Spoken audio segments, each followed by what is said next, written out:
Hello, my astrology friends. This is Lada from astrolada.com, and we continue with our 2025 astrology marathon. Today, my guest is astrologer Bianca from Greece. Hello, Bianca. Hello, Lada. Hello, everyone. Nice to be with you again to do Ah, the world predictions for 2025. yes, you've prepared for us very in-depth predictions. So, Mhm. everyone, get ready, take notes, maybe listen to this video in breaks because it will be long, but it will cover all the important topics. Thank you, Bianca, for taking your time to do this for us. Sure. You're welcome. And yeah, actually, it was a good thing that you stressed to people to take note as well, because I am going to mention a lot of information and dates as well. And the year is packed, so maybe people can go back and listen more than once. And okay, and before we start, let me mention that I'm also running a promotion until the 3rd of January, 20%. And everyone can find it on your website, astrolada.com. The links will be below the video. I will be mentioning it during the video as well.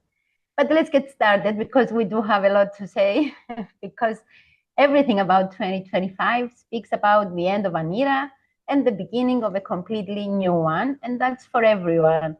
And it's not a figurative kind of speech, it's quite literal, because it's kind of reasonable as well. If a new era is coming, it affects everyone, the entire humanity, all of us. And this is really wow. And the planetary alignments that form this year speak about this shift very powerfully. Even the new year begins with a new moon in Capricorn, which supports this notion. And I found this to be really quite appropriate. And it's huge, actually, the year, because we have not seen anything quite so important for thousands of years. And I dare say that this shift is only comparative to maybe the time that Jesus came to Earth, like 2,000 years ago, because Wow. um, it's really, I'm making this analogy just to draw attention to how rare this configuration and the shifts of energy that are happening is, and not because of religion. It's not related to that. It's just to draw attention to how rare it is and how big as well. But the truth is that, and I have searched like when these configurations or when these shifts of energies happen simultaneously, but since 500 before Christ, it has not happened. And even if it has happened before then, which was thousands of years ago, most importantly, um, Uranus, Neptune, and Pluto were not in our awareness, even if this happened. So they were not in our conscience. So it was a totally different thing. And this is the first time that something so major and so rare is happening. And we can say it's historic, and it's happening during our time on Earth. I mean, we should all feel special that we're part of this pivotal transformation, this shift into the new era. And 2025, it's only the beginning of what is going to come. And for this reason, I think it's only appropriate to honor this in this video and in the analysis of 2025. And I feel that the most important with regard to the year is to pass along the message of the new era, so that as many people as possible are aware of what is going on and what is coming. And this year is packed of things. And in this general overview of 2025, I will give you a lot of information about the energies of the year and what do they mean. And I will also give some specific dates as well. And I will break it down month by month at the end, because every single month in 2025 has something very important going on. And I know. some months are extra important. So it's going to be like a roller coaster. It's going to be continuous. Can I ask you, why did you say you haven't seen anything like that since before Jesus? Is it because Mhm. all outer planets are moving in new signs? What is That too, and it has not happened simultaneously to be at the same time and shifting at the same time, but also the very auspicious configuration that it started forming this year.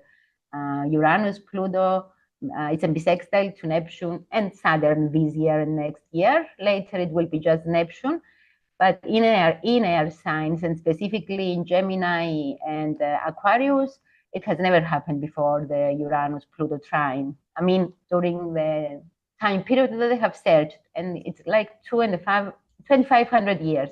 And even if it happened, we were not responsive to those vibrations, like you said, because Uranus, Pluto, and Neptune were discovered in the last 200 years, and it means Exactly. consciousness was not responding.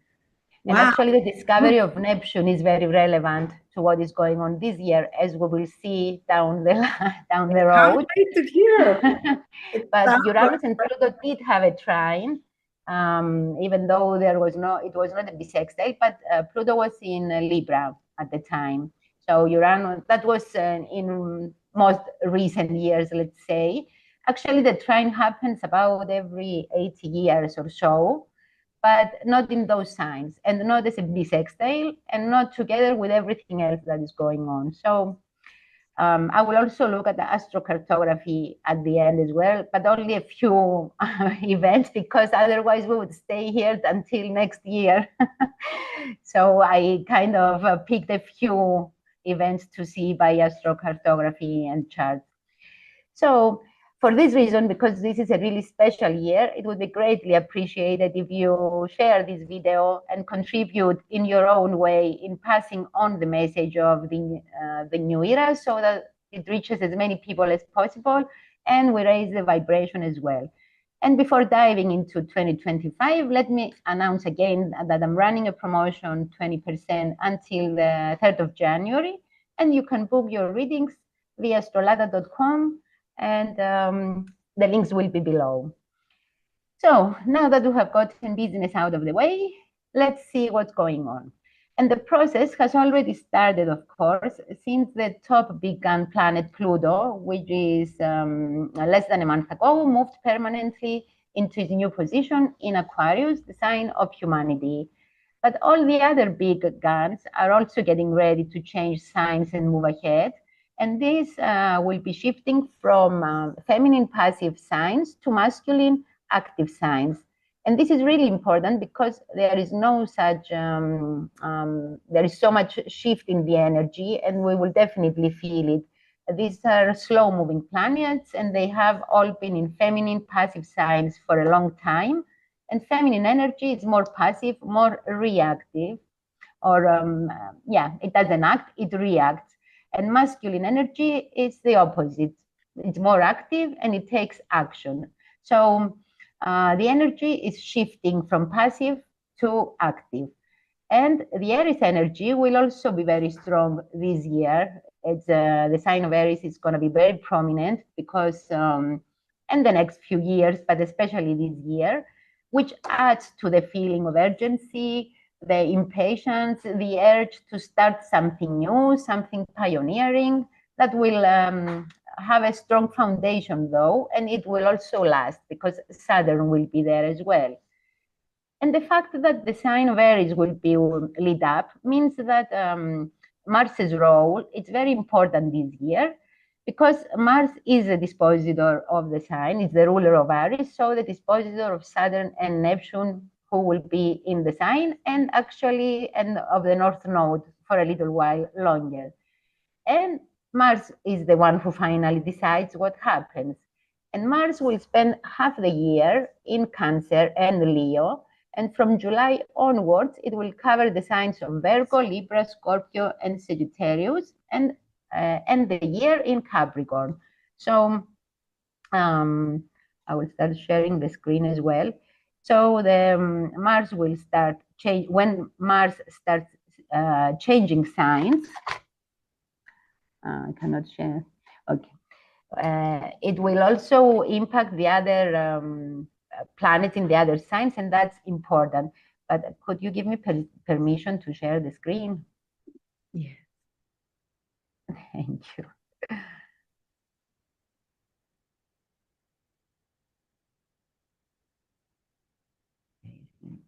So you say Uranus, Pluto, and Neptune have never been in the three of them in auspicious aspect, looking in the last 2,000 years. This is crazy. Yeah, and yeah.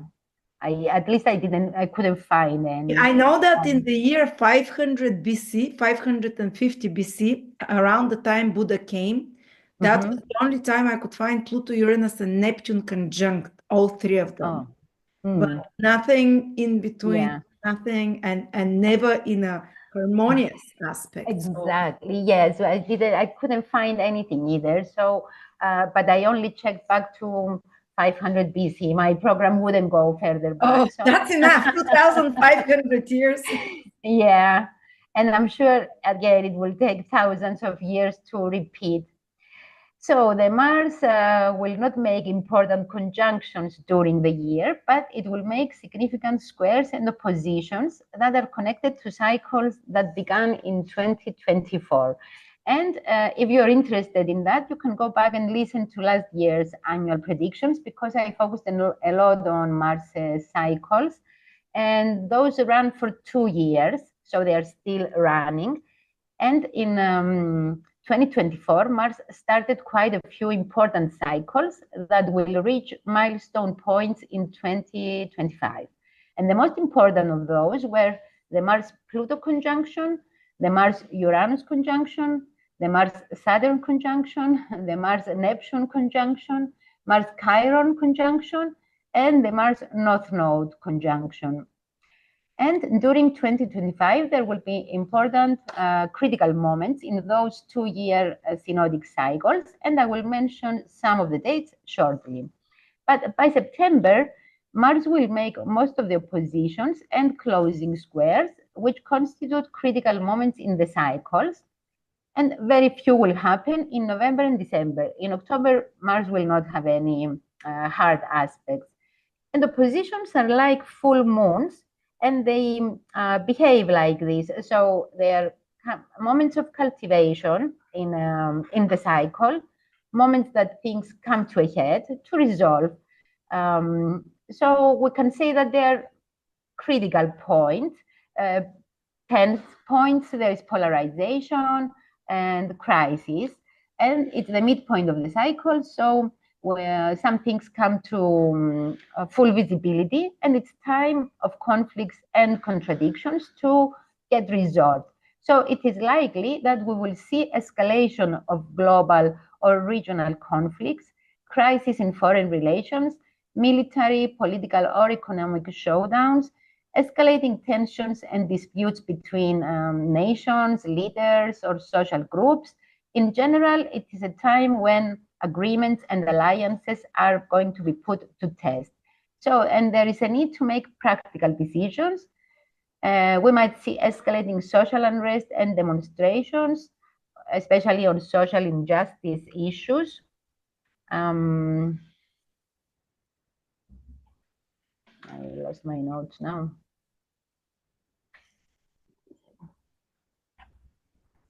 On social injustice issues, then maybe widespread social movements, because the public might demand accountability. Some things might happen and people might get angry, upset. They demand accountability from leaders.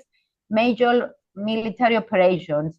And historically, this phase of the Mars cycles coincided with crucial military decisions or battles. So we will see a shift in power dynamics due to geopolitical tensions, escalating aggression, new strategic alliances, negotiation of high-stake agreements, economic pressure and disruptions to the financial markets, instability, uncertainty, and conflict will impact trade, resources, or stock markets.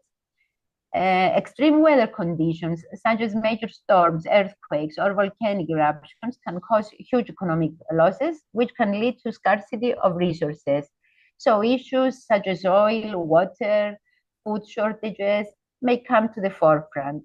There could be extreme competition for dominance in critical technologies, but also technological breakthroughs due to the urgency of some matters. Like when COVID happened, it was urgent to come up with some kind of medicine or vaccines or something. So because of a situation that comes up, there is going to be an urgency, and we might see technological breakthroughs.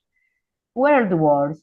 Historically, many critical battles or escalations in global wars have occurred during major Mars oppositions. And closing squares are also important because they are also points of tension. There are again critical milestones in the cycle, and there are periods of tension where resolution in global dynamics might be required. They are often characterized by conflict, reassessment of strategies, and preparation for a new type of action. So the more or less these aspects more or less speak about the same things that I have already mentioned. So they kind of reinforce the meaning of the cycles that began last year and which, as I said, were building what's going to happen this year. The energy shifts of the year. Neptune will move into Aries. I'm losing my notes, that's why I'm stopped. Neptune will move into Aries, which is a fire sign. Uranus will move into Gemini, which is an air sign. Saturn will move into Aries, a fire sign. Jupiter is in an air sign for the first half of the year.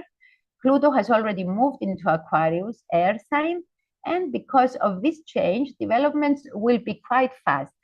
This means that over the next 3 years, with 10 of May 2028 as a pinnacle, and there is a reason I mentioned this specific date, we will see so many changes coming about.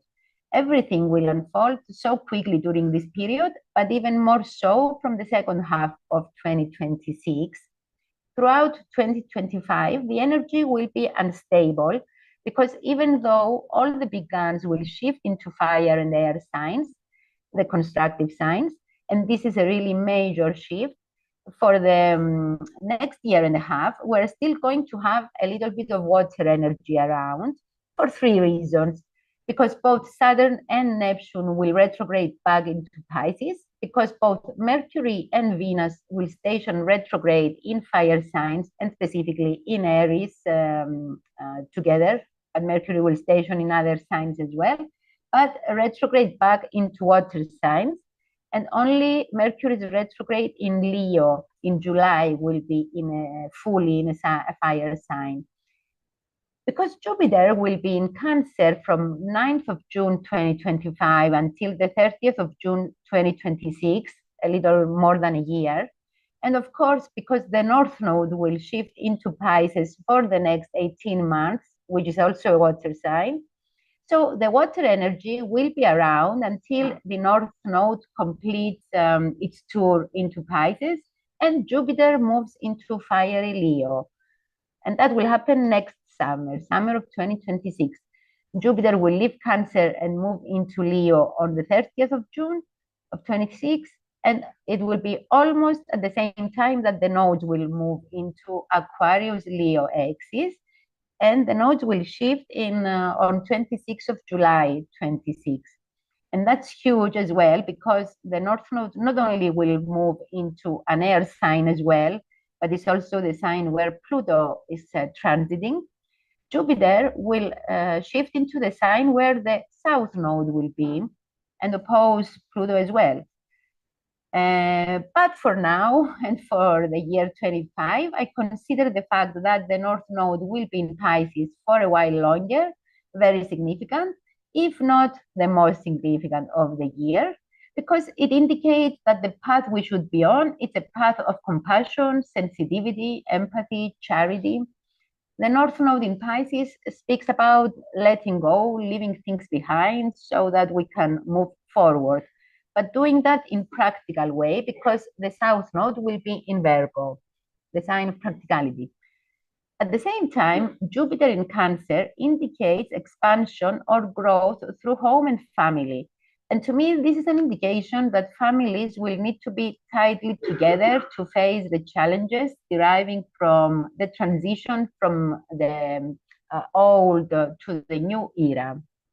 This might mean that we will have to accept, give in, adapt, adjust, and not fight or resist the changes that are coming for humanity as a whole, because they are inevitable. Pluto in Aquarius, Saturn Neptune conjunction at 0 of Aries.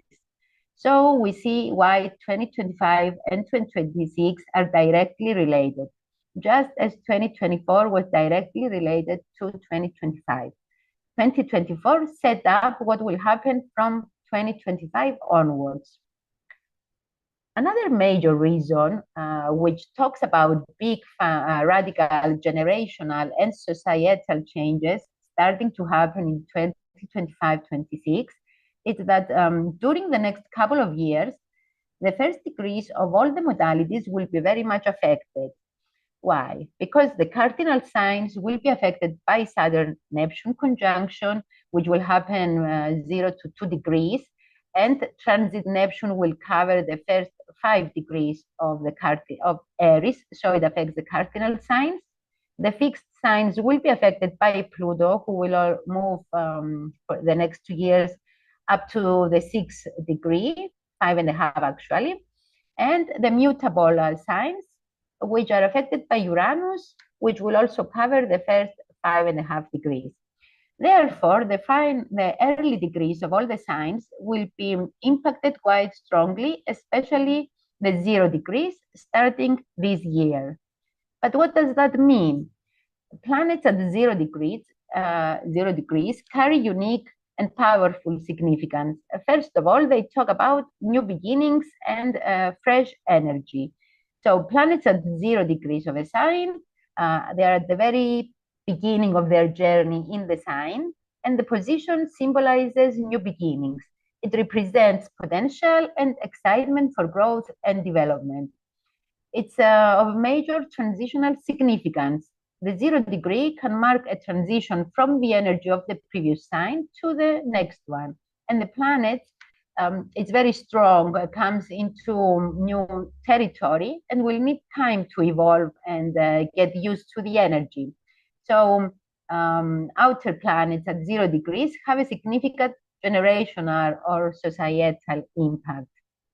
The third reason is that there is greater emphasis on the raw qualities of the sign, because the 0 degree is the purest degree of the sign. The energy has not been modified by other experiences.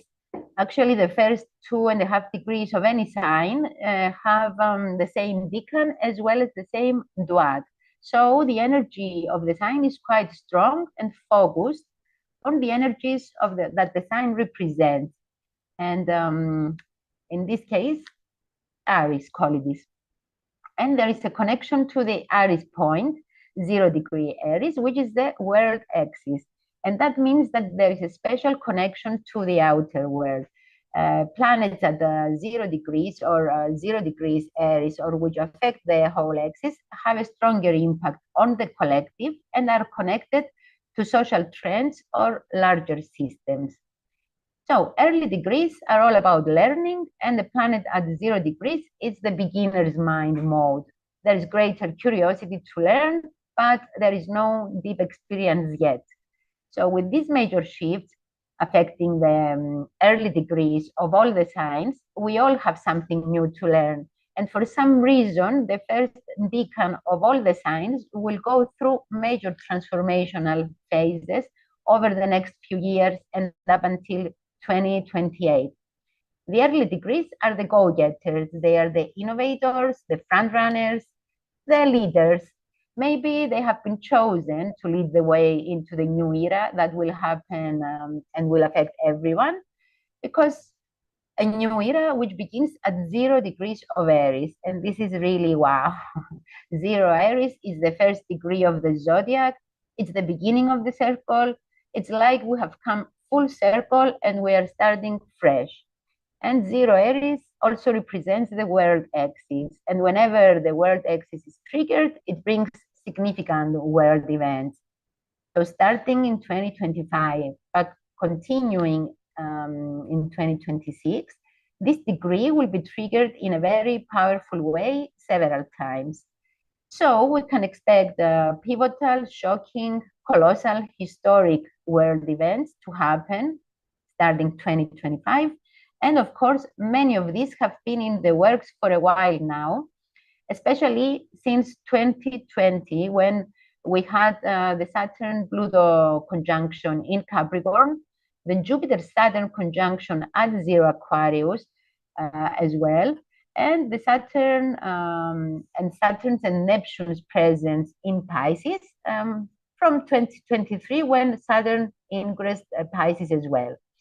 But the Jupiter-Saturn conjunction was another major conjunction which happened at 0 degrees, and was also marked the shift of this conjunction from earth signs to air signs, and this will be going on for the next 200 years.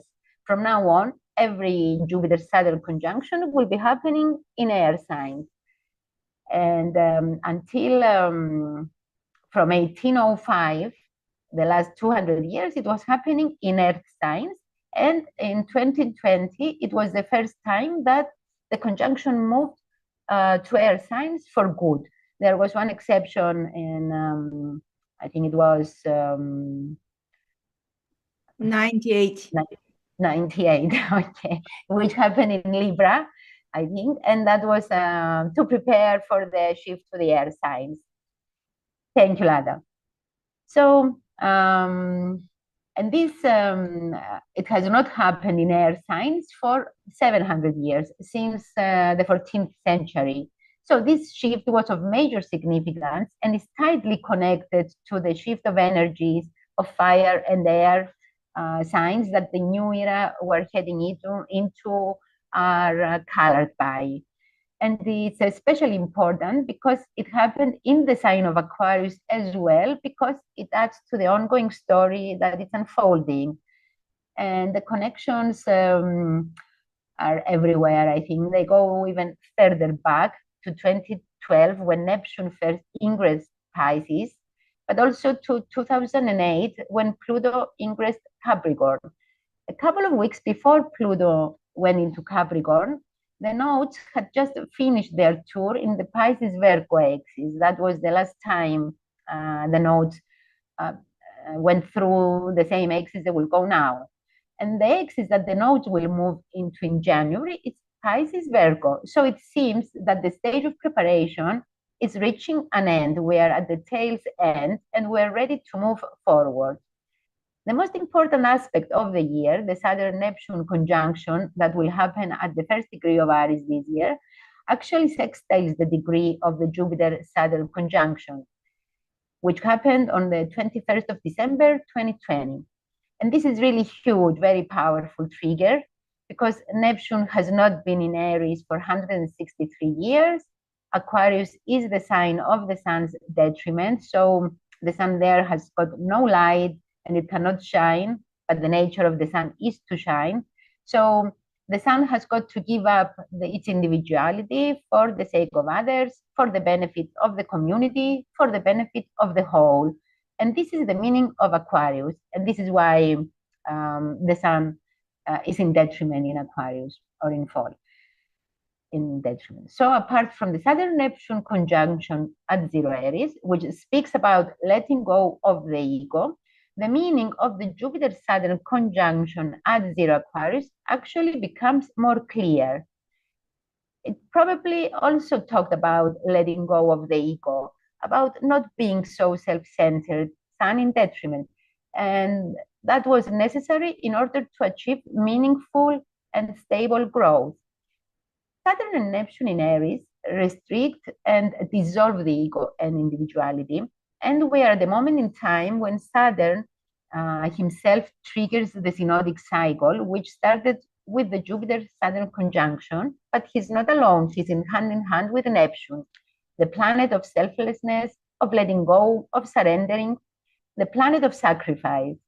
Therefore, this is another strong indication that we are at the moment in time when events that will happen and will start happening this year will kind of force us to become selfless, or to show deep compassion, but also to be of service to others, or offer our help to others selflessly without expecting anything in return.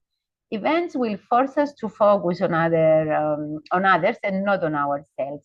And this will not be easy though, but it's achievable through focus, concentration, discipline, and commitment, the qualities of Saturn. And this is extra highlighted by the fact that the nodes will move into Pisces also, the North Node actually, and the South Node in Virgo, and after 19 years, accentuating the same meanings. And let us not forget that the nodes will be the first to change signs quite early at the start of the year. And while the Mars-Pluto opposition is creating a configuration to them right on the world axis. So this is again a wow moment. And when the node crosses the world axis, we can expect faded, significant world events to happen, or events that significantly impact the collective. And that's at the very start of the year, January. Right, 11th of January, the true nodes, and the mean nodes on the 29th of January, which is also an important day, but I'm looking at the true nodes. The nodes of the moon, north and south, are associated with destiny, karma, and the evolution of collective consciousness. The north node represents forward momentum and growth, what humanity is collectively striving forward. The south node represents release the past and karmic patterns that need resolution.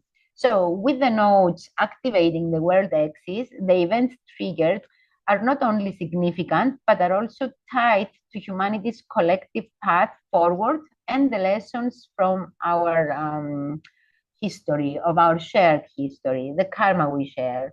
And historically, the nodes crossing the world axis has coincided with major global events, political shifts, revolutions, the rise and fall of leaders and dynasties, natural disasters, or phenomena that trigger large populations or impact large populations, technological breakthroughs, or cultural movements that mark a new era. So what can we expect when nodes cross zero Aries? Geopolitical, environmental, or social shifts which signal new eras or major turning points and change the collective direction. Revelation of karmic patterns, issues that have been long buried may now resurface for resolution on a global scale. Significant leadership changes, new initiatives, or new conflicts. Aries is about war. Awakening of the public consciousness as events during the time often grab global attention and serve as a wake-up call for collective awareness. More practically, this could be meaning the end of certain wars in some cases, especially on a local or national level, and or the start of beginning of new wars. We cannot escape that. Mars will be retrograde in Cancer until 24th of February. So some fighting, some past wars, past disputes might be reaching final stages, for example. They may be resolved. And some diplomatic efforts in that direction might be reaching a conclusion as well, because the South Node is in Libra still. But if that does not happen, the danger for a world war breaking out could become dramatically high. And this is not just because of Mars. Other significant things are going on that make me think that diplomatic efforts, peace negotiations on past disputes, past wars could be going on, and some of them can actually be resolved. But what leads me to this conclusion is that the first planet the North Node will meet after the shift to Pisces is Venus, followed by Neptune, the ruler of Pisces, Mercury, and shortly afterwards, the Sun. It will be a stellium conjunction, and this is so rare as well. I'm not even sure if it has ever happened before again. So the wow here is not enough, I think.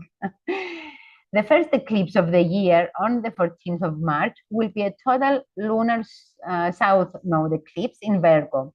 And it's opposing the total lunar north node eclipse in Pisces, which happened on the 18th of September, 2024. And south node eclipses are also about letting go, releasing old karmic patterns. And Virgo is also a sign of testing systems. But eclipses are about things being hidden, things that go on under the surface, things we're unaware of, and we find out about them later. We're missing information. And also, the eclipses mean that some situations might be eclipsing, meaning ending, being released.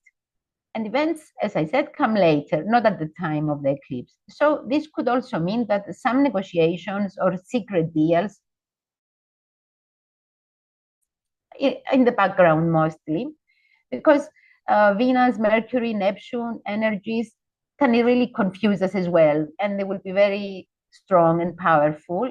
Mercury, Neptune can also be deception as well. Things being different than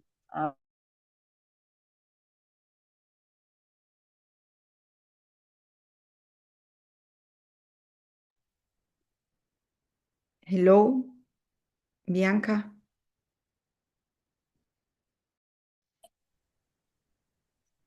Sorry, something, the internet dropped. Okay, that's all right. So Mercury will conjunct the node in Pisces, but when it retrogrades back, the aspect will not be exact, but it will be quite close.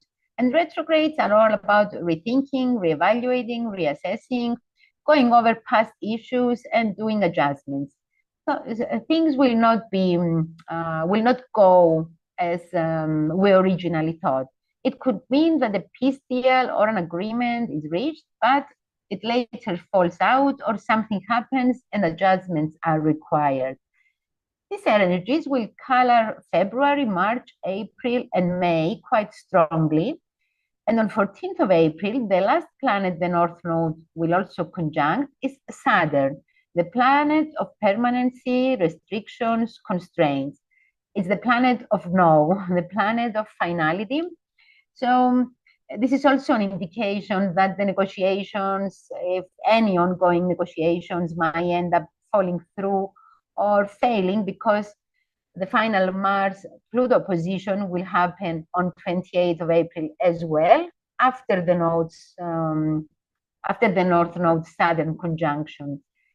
Therefore, there are strong indications that if any possible peace efforts fail, the consequence could be world war or the beginning of it, or something that will later escalate or develop into world war or extensive war nevertheless. The combination could also be talking to us about the fall of a powerful world leader or government.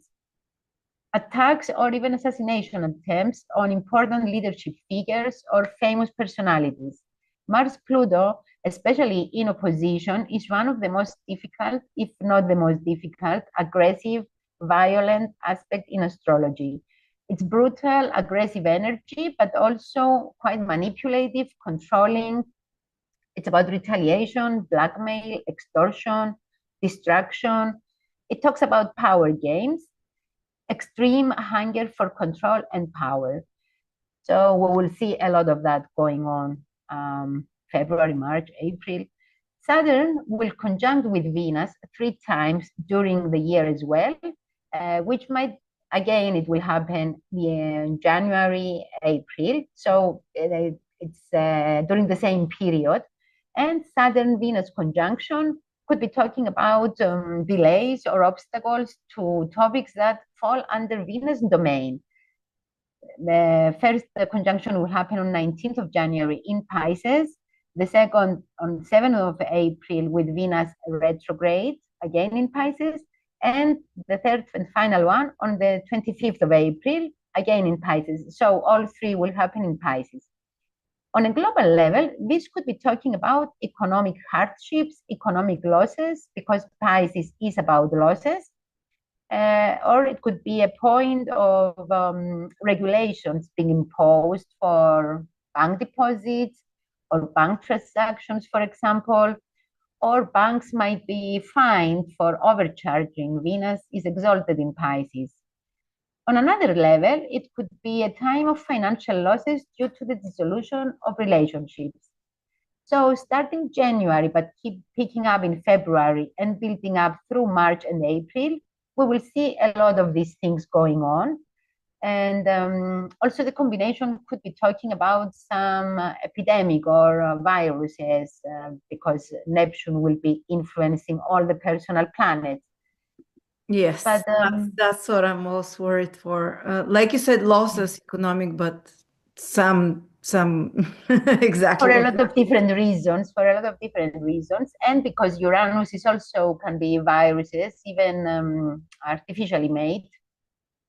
So yeah, I mean there are a lot of indications, and Pluto as well. Okay, it's a possibility, but it doesn't mean it will happen this year, but it can have a longer effect. So Venus is diplomacy, peace talks. Mercury is negotiation. Neptune is compassion, letting go, surrendering. The Node is a karmic faded point, a point of destiny. And this is really quite powerful for the collective and for the mission of humanity, for the direction that we should be going. And this has not happened for at least 18 years, since 2006, 2007, when the North Node was last in Pisces. But the North Node was not conjunct Neptune, has not conjuncted Neptune in Pisces since 1858. And this happened at 20 Pisces, 18th of January, 1858, which was actually quite important conjunction because it happened a few years after Neptune was discovered. And Neptune was discovered on 1846 while was transiting Aquarius, and it was at 25.55 degrees 53 minutes of Aquarius when it was discovered. So therefore, Neptune, when it came into our awareness, it was in Aquarius, which is the strongest energy or the most powerful energy that we expect to see developing over the next year. How appropriate and how relevant to what is happening today. And the North Node, Neptune, is a much longer cycle if we take the sign that it happened into account. And in 1858, the cycle is now coming to an end. I will, however, mention also the last North Node Neptune conjunction as well as the last North Node Saturn conjunction, because they are very much part of the things that we're talking about, of the things that we expect to happen and which are related to possible meanings of the new era that it's happening. Let me share the screen again, though, to show you some of the dates.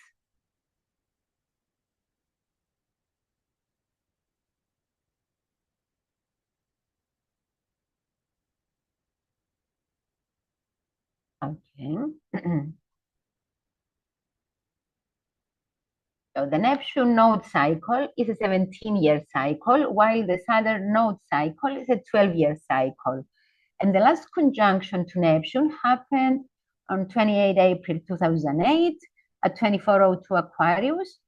And this was very near the degree that Neptune was actually discovered, which was very significant, I think.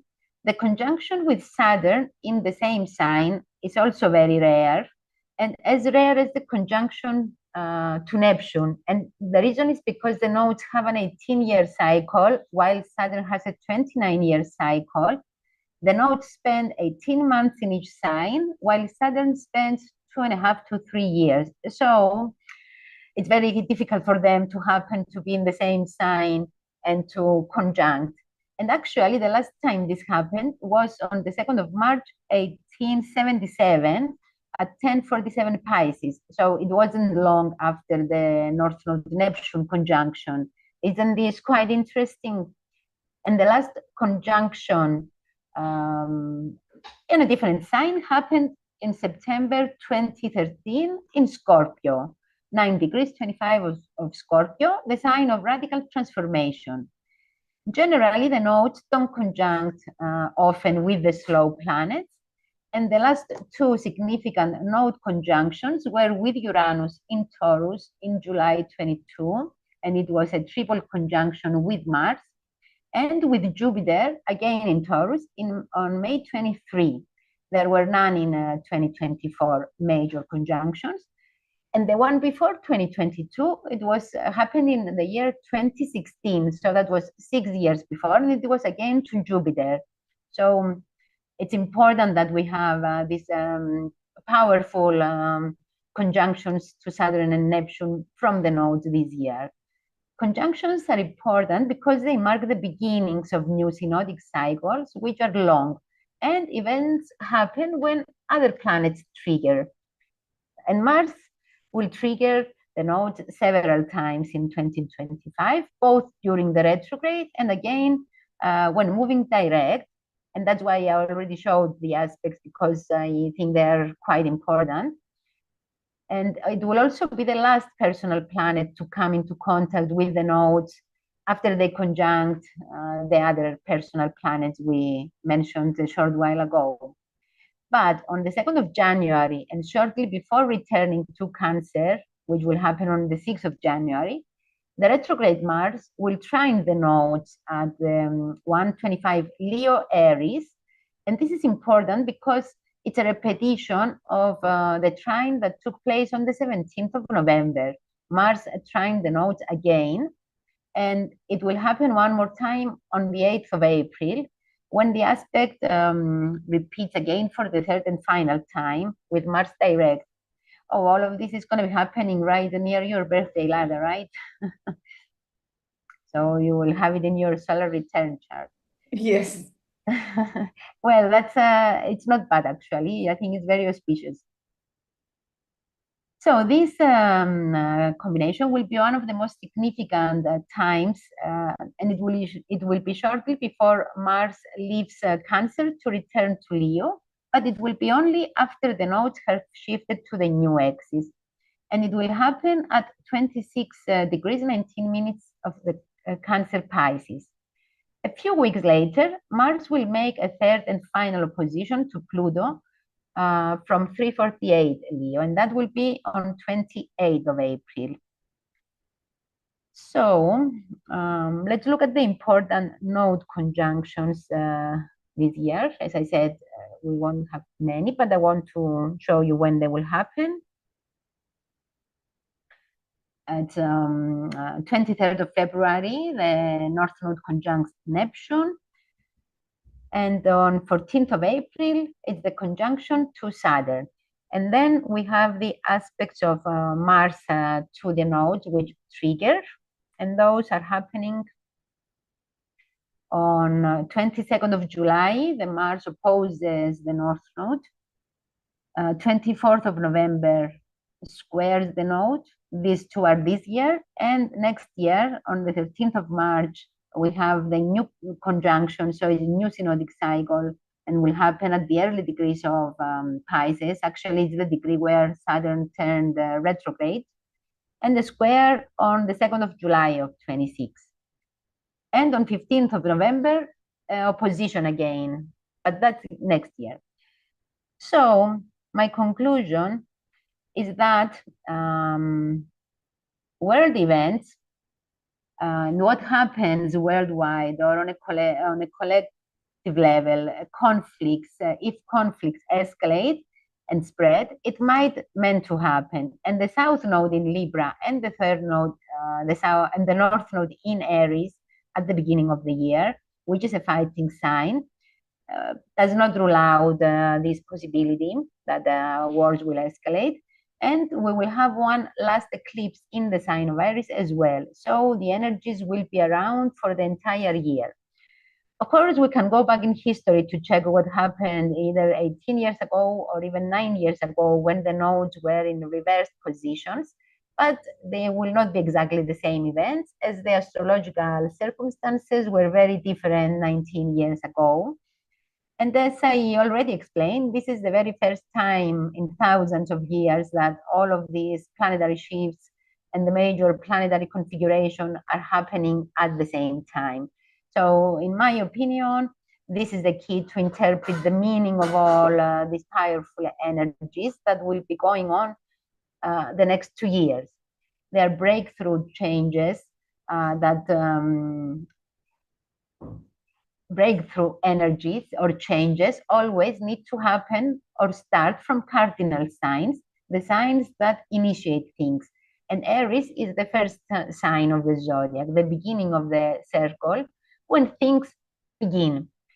So it's a year during which the focus will be very much on the sign of Aries for several reasons, because Venus and Mercury will also retrograde in Aries, Saturn and Neptune will move into Aries, Mars, the ruler of Aries, will be retrograde until the 24th, and at the beginning of the year, it will also be in opposition to Pluto in Aquarius, and then it will retrograde back to Cancer, the sign of its fall, and will be there until 24th of February.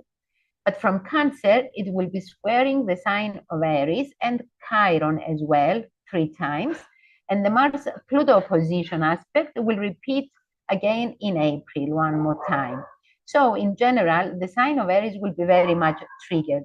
And how amazing that the Saturn-Neptune conjunction will happen at the 0 degree, right at the beginning of the zodiac.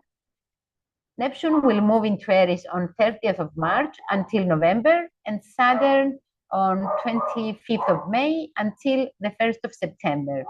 And the Saturn-Neptune conjunction in Aries definitely talks about new, enthusiastic, pioneering, visionary leaders, maybe young as well, because it's Aries, who will be in authority positions or will exercise authority, Saturn, by influencing the society and the public view, using technology and ultimately transforming humanity. And what does that sound like? It sounds like we will be seeing a lot of technology gurus and the so-called social media influencers being elected to authority positions or being appointed to government positions, a government made up of young influencers. I think this is one of the most important meanings of this conjunction, which does not work alone, but it's in combination with Uranus and Pluto trine. And the preparation for this has definitely started a while back.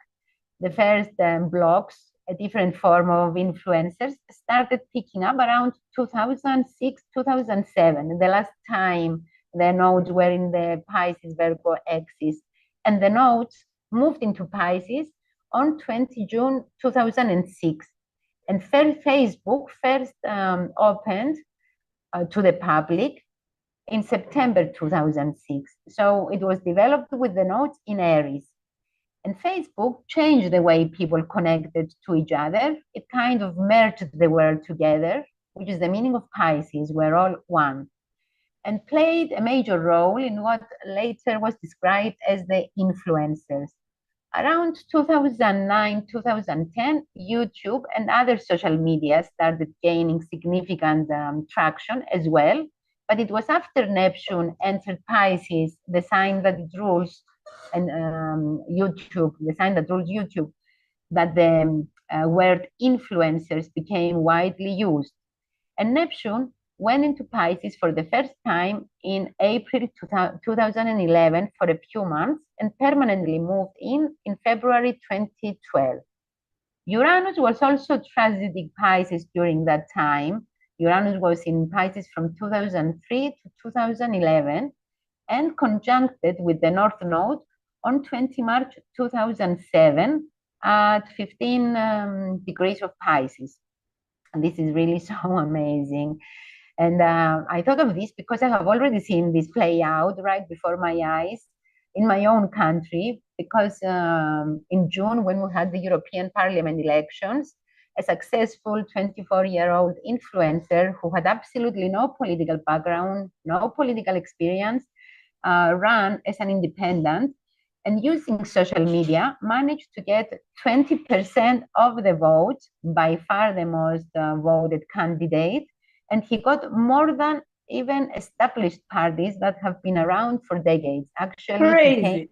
Crazy, really. He got We're seeing more and 31,000. more of that. Power to the normal people. Exactly.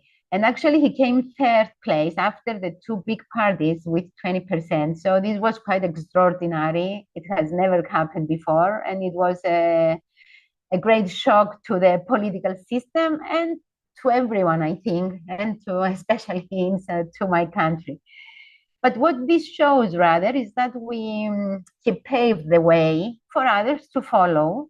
Aries is leadership, and I believe, and he's also an Aries born on 10 of April.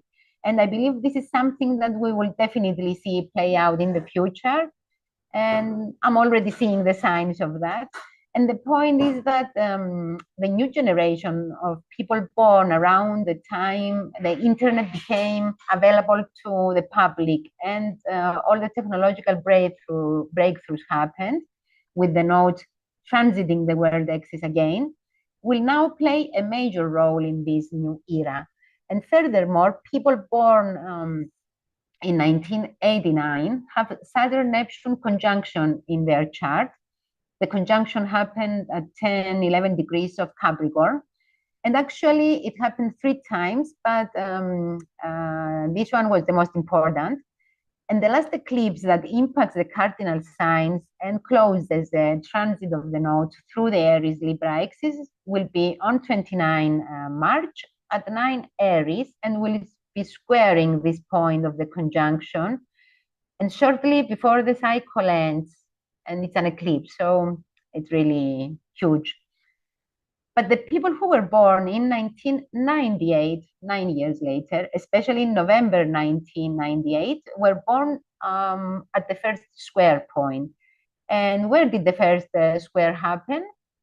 29 degrees and 30 minutes of Capricorn. And that was the degree in the last degree of Capricorn, which was so much activated during 23 and 24, especially 24. And that cycle is about to end. So is that a coincidence? I don't think so. And I don't believe in coincidences anyway, but what it means is that a new generation of visionary leaders were born during that time, and they will now play an important role. The generation of people who were born between 1989 to 2002 especially, give or take a year or two, will be playing a major role in this transformation starting 2025. And in any case, the combination of the energies definitely talks about radical changes, modernization, updating of the way governments run, and who is in the government, who is running the show. And it will not be the conservative, traditional, strict authority system that we have gotten used to. It's going to be something totally different, unique. And who better to bring this on if not the people who were born during the time of these significant changes and who are now adults? Another possibility is that we might even see a universal government or a global government at some point in the future, or a modern type of government that can be applied worldwide. But this is not the only thing that Saturn conjunct Neptune in Aries talks about. Saturn in Aries together with Neptune can be talking about deaths from suffocation, restrictions because of poisonous gases that can pollute the environment, Earth, Saturn, water, Neptune. This can happen through war, Aries, or through explosions, or even natural phenomena. It could be talking about mass deaths due to biological, Neptune, weapons, Aries. It might be talking about new biological weapons. It might be the biological, Neptune, weapon, Aries, defense industry, Saturn, breaking new technological grounds, Uranus sextile from Gemini. Or it could be nuclear war. Someone might press the button or threaten to do so. On a more positive note, the combination of Saturn-Neptune conjunction in Aries with the North Node in Pisces, and after they both conjunct the node, can be indicating that we now get the chance to build up Saturn, the courage, Aries, that is required to conquer or overcome Aries and Saturn, our fears, our guilt, our addictions, our mental or health issues. Anything and everything that challenges us, confuses us, makes us sad, makes us vulnerable, by realizing, by gaining clarity, by seeing things clearly in their true dimensions, and seeing things for what they are and not through pink colored glasses. It's very important because that is the Neptune quality.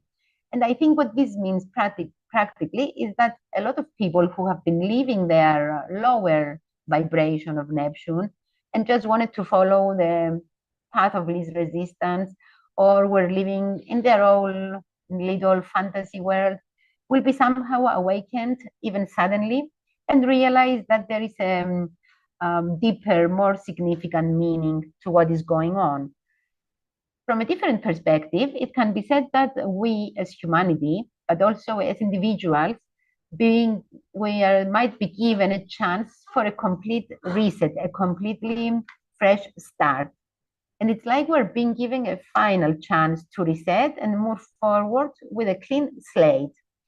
But to do that, we first need to let go of some things, close some cycles, and which has stopped serving us, and they are no longer useful. And this process has already started from last year, and we should have already this year, actually 2024, and we should already have been thinking about it. Maybe it's time to pay off some accumulated karma and let it go, set it free. The process started since 2020. The return of Saturn and Neptune in Pisces before moving on to their new position again, because they will retrograde back into Pisces, speaks of a chance to tie loose ends, let go of things, take care of final details. It's again a final chance to do what we have to do. And we will have a year to do that, or maybe a bit more, until the third and final Saturn-Neptune conjunction, which will happen on the 20th of February 26. But I would say more until the summer of 26, after Jupiter moves into Leo and the nodes move into Aquarius Leo as well. So it's up to us to take the opportunity that is being given to us. The next big shift happens on 7th of July, and that is when Uranus will shift into Gemini for the first time in 84 years, and will spend 4 months before in the sign until February, until finishing up its tour in Taurus next year. This is a positive change for Uranus because it will move out of the sign of its fall and into an air sign, which is an intellectual sign. And Uranus in Gemini is definitely an upgrade. Uranus in Taurus, which is a financial sign, was difficult. We have seen the impact on the cost of living, on rent prices, on the cost of basic food, goods, resources, agriculture. We have seen demonstrations, farmers demonstrating, and everything that has happened with regard to the earth and pollution, environmental climate. There have been disruptions in the food supply chain, the economy, etc. And Uranus is an intellectual planet and is moving into an intellectual sign, a communication sign. Therefore, it will function well there. And Uranus is the breakthrough, the technology, the future. So we will see a lot of innovation and a lot of breakthroughs to Gemini matters, the way we travel, the way we communicate, the way we trade, the way we learn. All of these areas might be more tailor-made to meet individual needs rather than applied across the spectrum. So we might see huge changes in the education system, huge changes in the way we travel and use our cars and phones. As soon as Uranus moves into Gemini, it will trine Pluto and sextile Saturn and Neptune in Aries, creating a bisextile with Saturn and Neptune on the apex. So this is very powerful, very auspicious, and this is what has not happened before also for thousands of years. And Uranus trines Pluto approximately every 80 years, but this is the first time this will happen in these signs. And the combination really speaks about the era of Aquarius that we're really heading towards to. And it is all about the technological advancements, technological transformation, robotics, the space industry, space exploration, artificial intelligence. It could be talking that technology will find ways to prolong human life. Whether this is good or bad, it remains to be seen. But in July, the first peak of the bisextile, which will be quite active the following years, will happen, and the Uranus-Pluto trine will be exact a total of 5 times. Let me share the screen again to see when those will happen.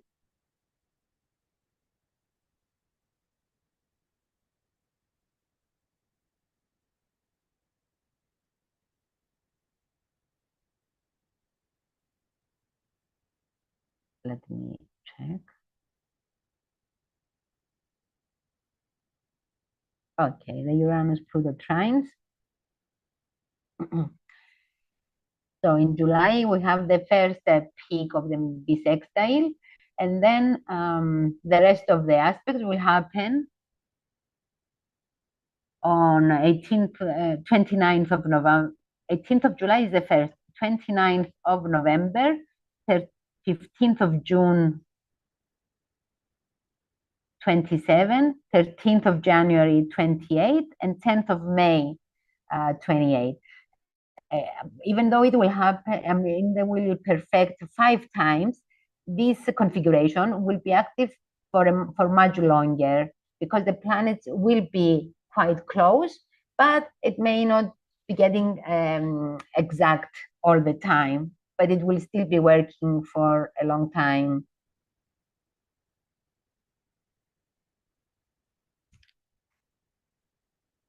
Do you think that because of those trines and sextiles, maybe we'll have all the worst will not happen? There is some kind of a protection on humanity.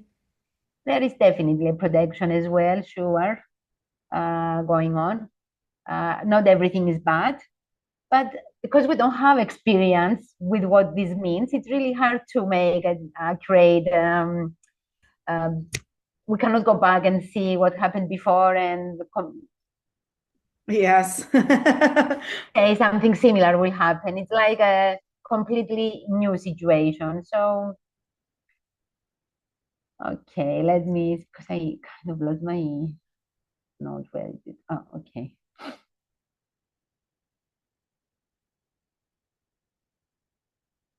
So the first the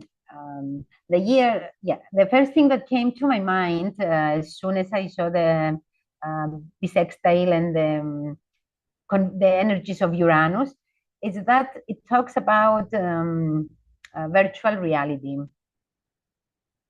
because it's Neptune is the virtual, Saturn is reality. In Aries, it can be talking about great leaps and great developments when it comes to virtual reality.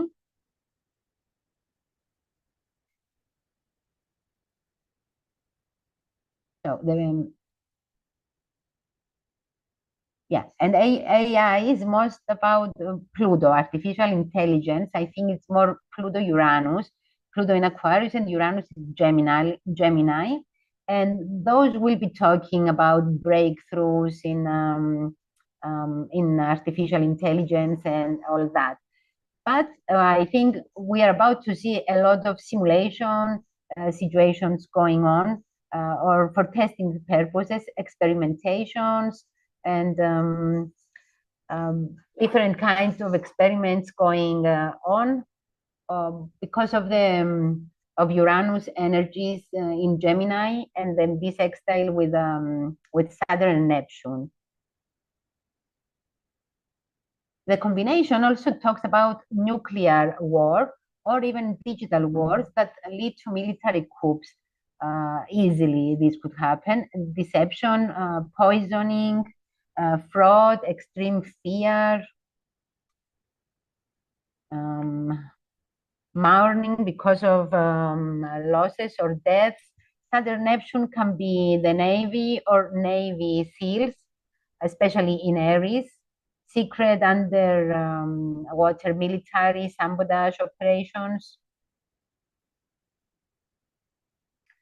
but also extremely destructive weather conditions such as super typhoons, mega hurricanes, or extremely hot weather and large-scale extreme fires, natural or other phenomena that cause chaos, depending on the hemisphere, of course.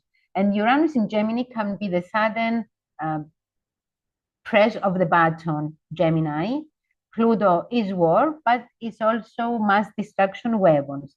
Neptune is the gas, the fumes, the smoke, the dissolution, toxic, poisonous fumes and gases. But Neptune will be together with Saturn. So this might be controlling it a little bit, holding it a bit together. It's also uniforms, people who wear uniforms, and firemen, security bodies, police, and Saturn is organization. So it could be talking about organized armies, official armies. Unfortunately, we cannot rule out the possibility that nuclear or biological or chemical weapons will be used extensively, and this might lead to stricter restrictions for uniformed people. The dissolution or shifts of old military structures or organizations such as NATO is also possible. Every nuclear or even nuclear accidents or other types of accidents that can pollute waters or the sea or sea life, as well as affect shipping and sea transportation, are also possible. And new or quicker or longer sea transportation routes might need to be found because of different situations, such as conflicts involving warships, sea battles, even with the use of technology. And therefore, we might shipping transportation routes might need to be shifted. With Uranus and Pluto influence, there might be radical shifts and transformation in sea travel as well. If war happens, this is something that restrictions, limitations, rules, different ways of doing things are unavoidable. And other possibilities include military coups with the use of technological power or electronic warfare methods. Those are all quite possible, and the presence of Neptune actually adds to the significance of this, because Neptune is about deception, espionage, and even secret enemies. And usually, coups happen within the inner circle or from people whom you trust, people who are close to you, people we consider as allies, let's say, but in fact they are not. And there are people who deceive us, they sell us out, they are not who they appear to be. So we might see a lot of those things going on. And it might also mean that new regulations to combat electronic crime, electronic gambling might be put in place. New electronic currencies might be announced. Some electronic currencies might become more stable and also be used in businesses, Saturn. Maybe we will see the dissolution of traditional banks due to a rise in online banking, mobile banks, or even through the use of robots. Many jobs will disappear because of all these technological advancements during this period, and will be replaced by robots or technology. The use of technology will lead to government paying unemployment benefits, medical benefits, disabled benefits, etc. A massive cryptocurrency scandal or fraud or theft, or new types of currency might emerge. Some Eurozone countries, for example, might be decide to return to their own currency, and others might decide to join. The point is that there will be changes in this area. Power games, control, manipulation through the use of technology and social media that cause extreme fear to people. Also, the rapid advancement of artificial intelligence technology, or even dictators or groups with extreme belief systems, can again cause extreme fear to the collective. And even though the bisextile between Uranus, Pluto, and Neptune on the apex can be talking about compassion, empathy, protection, spirituality. At the same time, until 2026, 26, Saturn will be next to Neptune. So we will be seeing maybe a lot more cruelty going on, at least until February 2026 or more, until Saturn moves away from Neptune. On the other hand, because this conjunction happens at 0 degree of Aries, I think it's probably going to characterize the entire cycle. It's a 35-year cycle. But it will, one way or another, it will make us be more compassionate and loving to each other. Let me turn off this. On the other hand, Neptune can be deceptive. Saturn is about authority figures. So it might be that those controlling the technology, the AI, etc., and they are exercising authority are not what they appear to be. They might be misleading. We may not be able to see them clearly. I guess what this means is that everyone will have their own opinion, as everyone sees things from their own perspective and differently, because of Neptune as well. So it could be also that bluffing is going on among authority figures over Aries matters. For example, bluffing about war, conflicts, dispute, arguments, bluffing about solutions. We will see. Some might show full faith in new governments or in new or young authority figures and actually believe or imagine that they are the global rescuers, the global saviors, that they will be able to save the world. Governments who become Robin Hoods. Well, in most cases, Neptune disappoints and deceives, so I'm not sure, especially when it's not well placed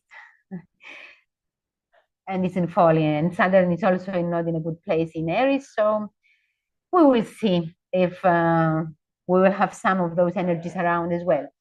However, because the Saturn-Neptune conjunction will happen at 0 degrees, it's going to be lasting, it's going to have a longer influence, as I said. And in my opinion, the combination can also be talking about the rise of electronic wealth, cryptos, online trading with electronic currency or cryptos in everyday purchases. And I think this is one of the huge things we will see develop over the next few years, because Uranus will be in Gemini as well. And Gemini is the sign of trade, purchases, negotiations. So it relates directly to and totally to the new era, the era of Aquarius, the era of technology. Let us not forget that Jupiter is already trying Pluto as soon as it ingressed Gemini this year. And the Jupiter-Pluto cycle also started in 2020. Saturn with Neptune might mean that cryptos will no longer be strictly regulated. Electronic wallets can be the future. Pluto in Aquarius can mean a new way of humanity, for humanity to trade that can involve a global currency. Generally, a new way to do online trade. And this is another indication that we will be able to use Bitcoin or other cryptos for everyday exchanges. Because what is the concept of Bitcoin and cryptocurrencies in general? It's a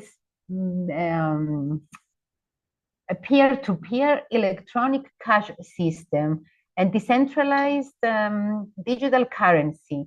And guess what Aquarius means? And what Aquarius also means technology and decentralization, doing things on our own. But guess when Bitcoin was created? Yeah, it was 2008. Is that a coincidence again?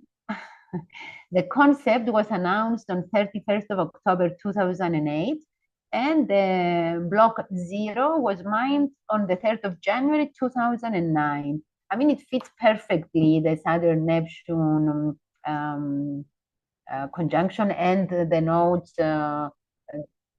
ingressing through the Pisces Virgo axis and then in Aquarius. So Aquarius Leo. So this marked the beginning of the era of the cryptocurrency. And when I read that, I was really amazed. It started with Pluto in Capricorn. It was as soon as Pluto went into Capricorn and was something new and powerful, but it will now become available to a lot more people with Pluto in Aquarius.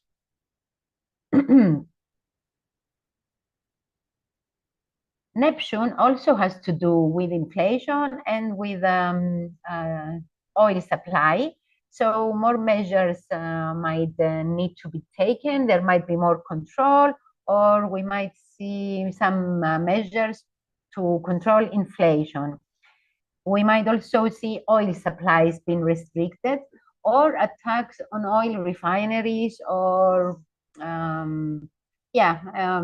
pipelines, etc. We may see a new generation of people who become wealthy via the use of technology, electronic currencies, online trade, and cryptos. And wealth could be changing hands, and some people might become mythically rich, Neptune.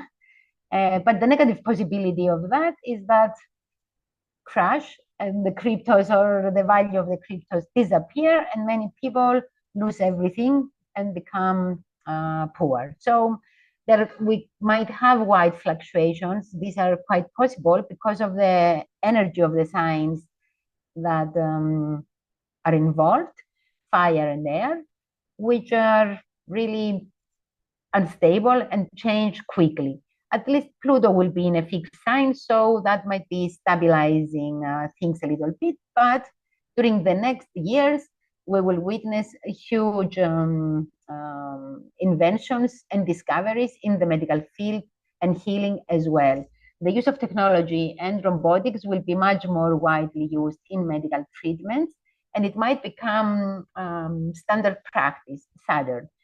Medical inventions regarding disabled people, tetraplegics, maybe prosthetics will become quite advanced, transplants, some like a more gruesome possibility is that because of all these wars are going on, a lot of people become amputees, and then technology is used to help these people. Maybe some drugs will be allowed, maybe new types of drugs will surface, new regulations regarding alcohol, substances. The way we go about our everyday life will also change, and it's quite possible that technology will help us a lot with everyday tasks, errands we have to do, etc. And therefore, we may have more time to use for ourselves, for relaxing, for sleeping, Neptune.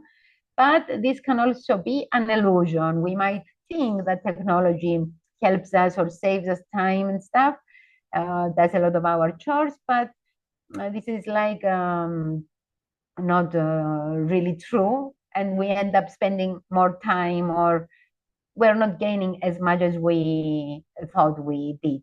It's like a big scam. So we might end up disappointed because our expectations were not real or were unfeasible.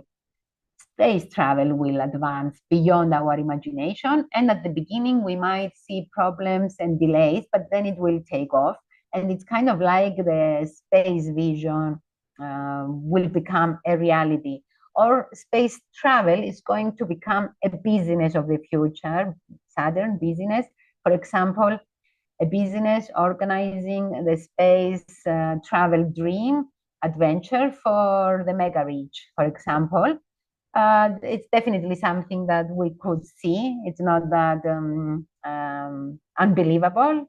It's quite pioneering though, but it needs a lot of organization, diligence, caution, as well as innovation, vision, enthusiasm, and technology for something like this to take off. But we will also see many experiments involving space travel taking place.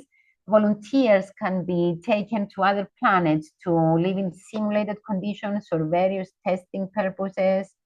We will see a lot more common people participating in such expeditions or experiments, or being given the chance to participate in such adventures or such innovations.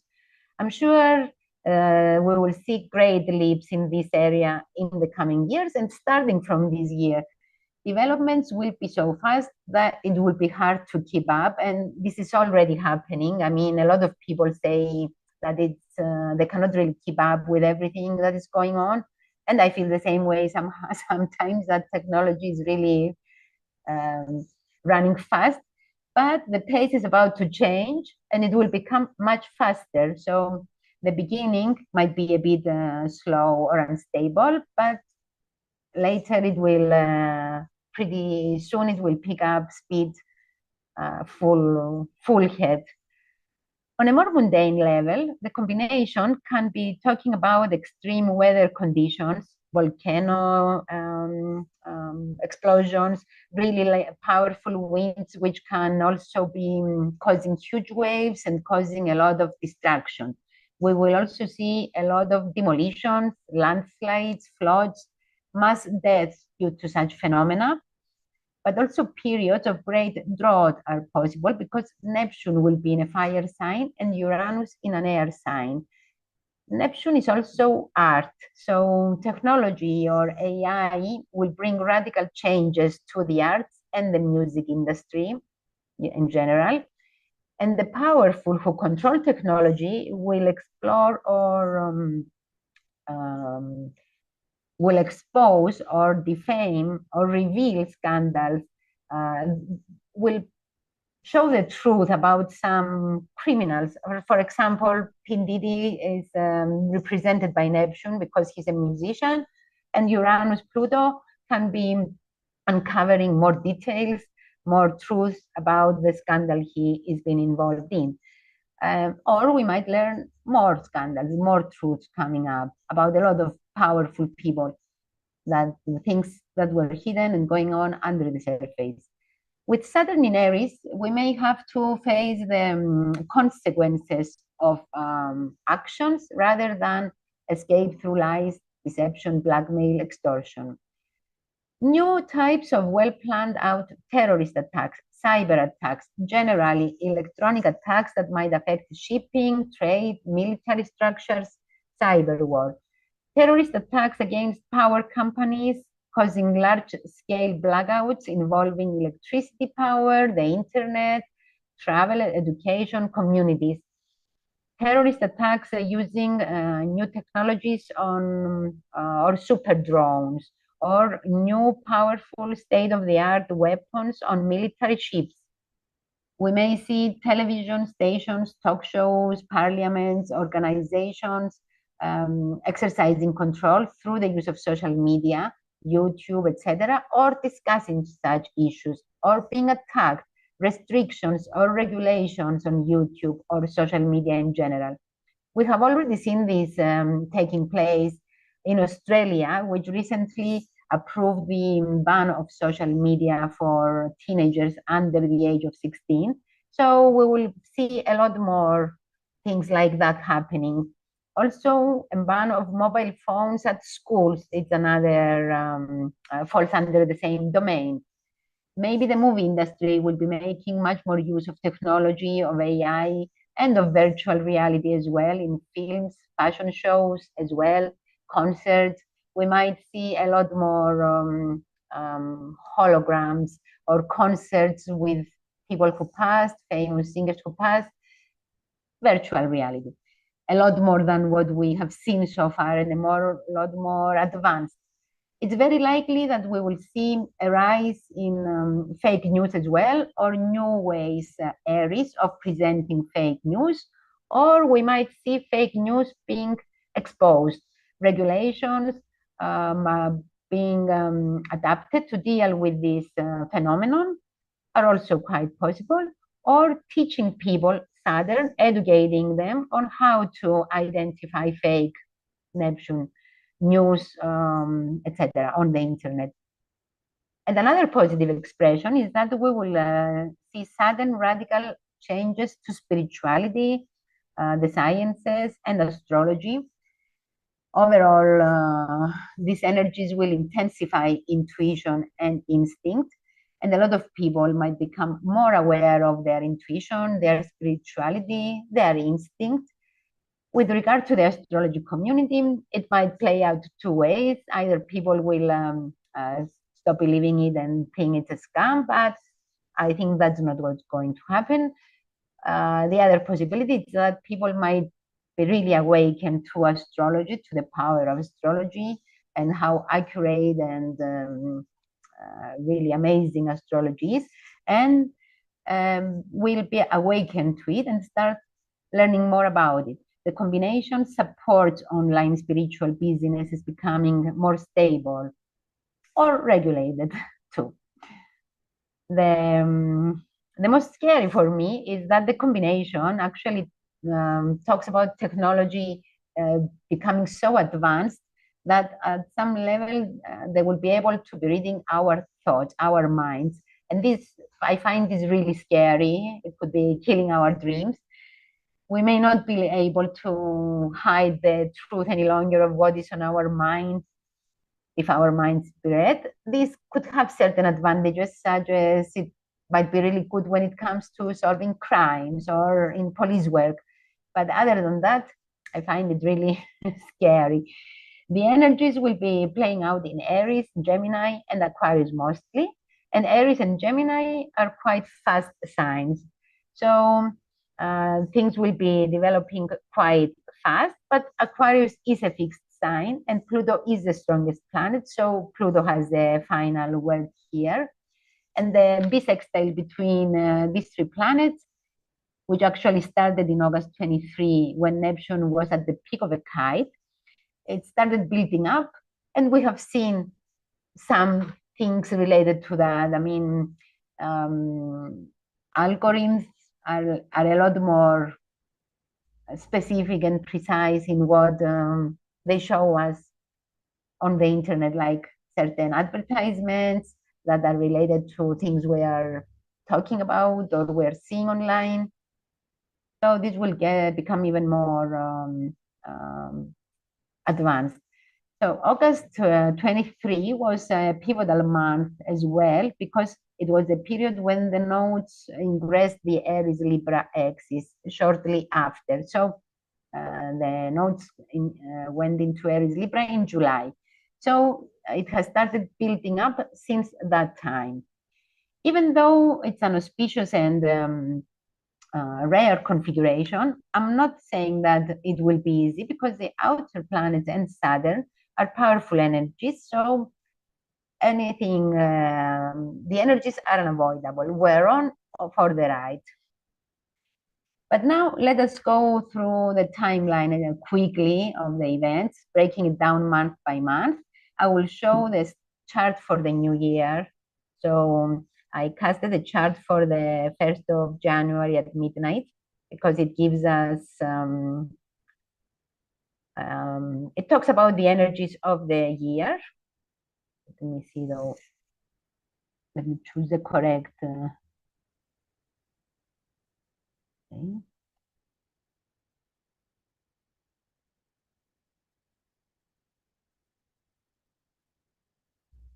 Okay.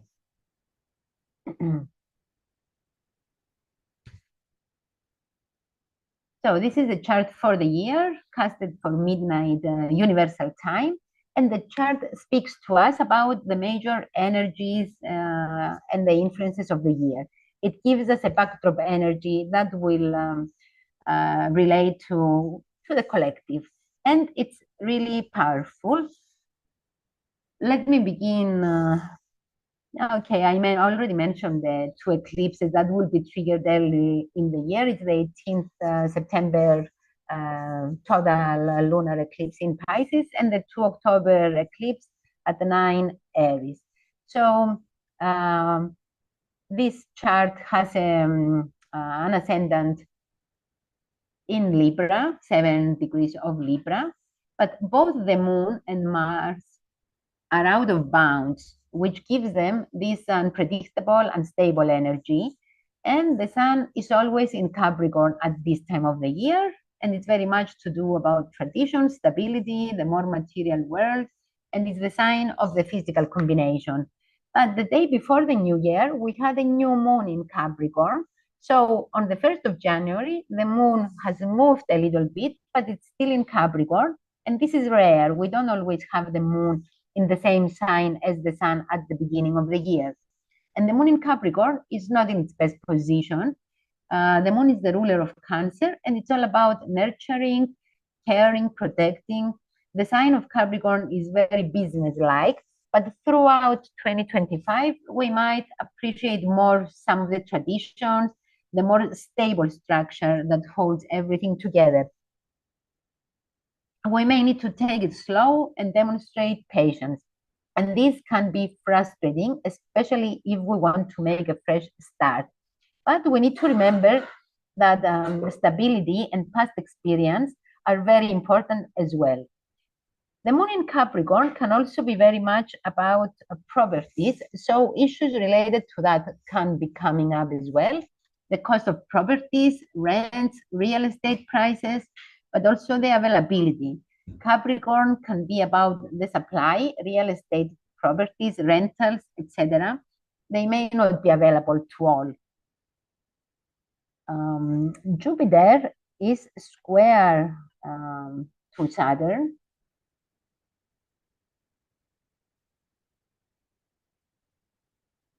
Jupiter is square to Saturn, which can also be talking about the same things. There is an imbalance going on between demand, Jupiter, and supply, Saturn.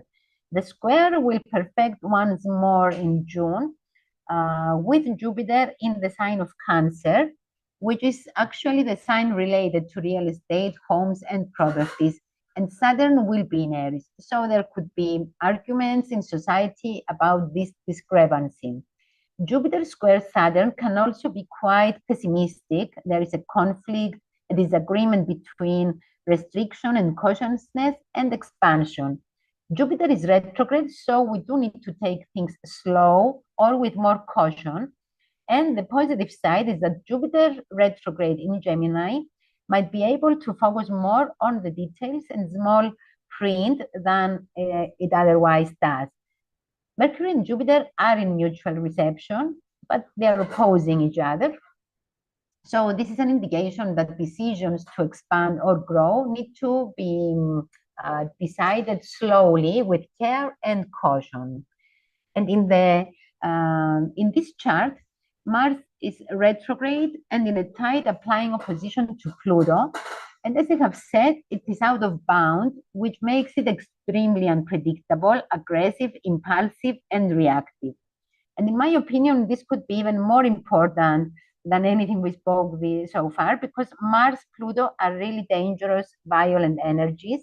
And because the sign of Aries will be so prominent this year, and Mars is the ruler, whatever Mars is doing is quite relevant and significant. And Mars starts the year retrograde and in a tight opposition to Pluto and out of bounds. Red flags all over. So this could be talking about past wars and efforts to resolve them. Mercury opposition Jupiter, square Saturn in Pisces. These are the two rulers of Scorpio, and they are opposing each other, creating conflict and friction. And Scorpio is the sign of transition, death and transformation, critical situations, and radical changes. Scorpio is very deep, it's black or white, it's very obsessive, it's manipulative and controlling. It's also about control and power. It's relentless willpower, actually, ruthless control. So on a personal level, it's about willpower, extreme willpower. But both planets are very violent, so especially if we are affected on a personal level, be very careful. This aspect will characterize the entire year, and it's really raw, violent, brutal, dominating, ruthless energies, especially being at early degrees, which are more powerful degrees. So it can be talking about wars, And Mars retrograde is very important because it suggests that whatever we want, whatever we go after, whatever happens might take longer than expected to achieve, or there might be changes and adjustments needed to it. And whenever wars start with Mars retrograde, usually they don't go well. The moon is in a sign that is about safety and security. Saturn is the dispositor of Capricorn and therefore of the moon, and is squaring the Jupiter, who is retrograde. So this also suggests that we need to go slower. The Mars-Pluto position also, it's a warlike energy. So the topic of wars, violent conflicts, violent disputes will be a major topic, and it might bring terrorist attacks, assassination attempts, new powerful mass destruction weapons, cyber attacks, extensive large-scale power cuts, destructiveness, volcano eruptions, extreme weather conditions. The combination could be talking about the people, moon, suffering because of wars and economic hardships, extreme weather conditions, maybe lack of jobs as well. There are more indications about financial instability or even instability in relationships, business partnerships, and one-to-one connections, because Venus, which is the ruler of the chart for the universal time, and also the ruler of the South Node in Libra in this chart, is in Aquarius and is in a separating square to Uranus, which is retrograde in Taurus. So we have another mutual reception here, but the rulers of the two signs are clashing. And Venus-Uranus indicates instability, unpredictability, sudden events, hardships, extreme weather conditions too. It's expected, unexpected. When Uranus turns direct and reaches 27 degrees of Taurus, it will trigger the aspect again, and that will happen around May. So these are strong indications that the year will be quite volatile, unpredictable, shocking. There can be sudden, exciting connections created, but they may not be long-lasting. New alliances can be formed and others can break up. For example, economic alliances or economic groups might suddenly break up or suddenly expand.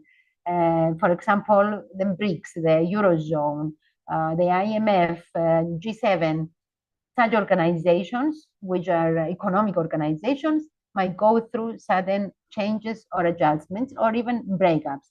So the combination of all the energies really talk about the year with lots of ups and downs. And let's look at the North Node ingress. Here I have the astrocartography. Okay, since this came up, let's look at the astrocartography for a few minutes. These are the countries that are affected by the chart for the year. You can look at it later at your own convenience. So, because if I go through it, it will take a long time. Let's look at the North Node in Pisces. I will just mention a few things about this chart, which is the most important event of the year, as I have already explained. And the node will ingress on the 11th of January. And in this chart, the nodes are at, actually, no, I was talking about the previous chart. I'm sorry. I'm still at this chart, and the nodes are at the first degree of Aries. I will look at the other one shortly. So this means that, and they are forming a sextile to Pluto and a trine to Mars. So Mars disposes the North Node. So it's a very dynamic combination, and will also be very much triggered by Saturn, Venus, Neptune, and Mercury. Now let's look at the nodes in Pisces.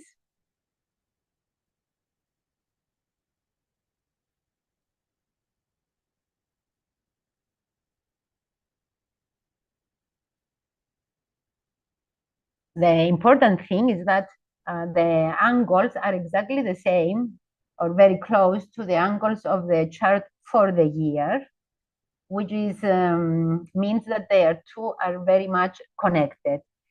And Mars is also opposing the Sun-Pluto midpoint, which can also be a rather strong indication of assassination attempts or attacks against powerful world leaders or even opposition leaders, because it's in the fourth house.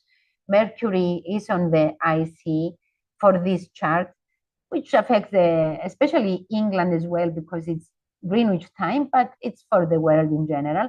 So we might be hearing a lot of discussions about properties, lands, territories, and about opposition leaders as well. And Mercury on the IC basically creates a grand cross with the angles and triggers the chart for the year as well. And here again is the astrocartography, and I have included the countries that are affected by the nodes ingressing. And these countries are very much affected from Neptune and the North Node, so there might be floods, etc. The rest of the countries they are in this astrocartography chart, but the other lines cross. And this is a chart for the Mars opposition Pluto, but I just wanted to mention a few of the countries that it's impacting. LA, California, Vancouver, Poland is very important. The Scandinavian countries, Denmark, the Czech Republic, Bulgaria, Italy, Greece, Finland, Norway, Sweden, China, Bangladesh, Nepal, Mexico, Ecuador, Peru, Colombia, Venezuela are very much affected by the Mars opposition Pluto, but for the 3rd of January, these countries. I didn't include for the later opposition. And finally, let's look at the main events for the year quickly.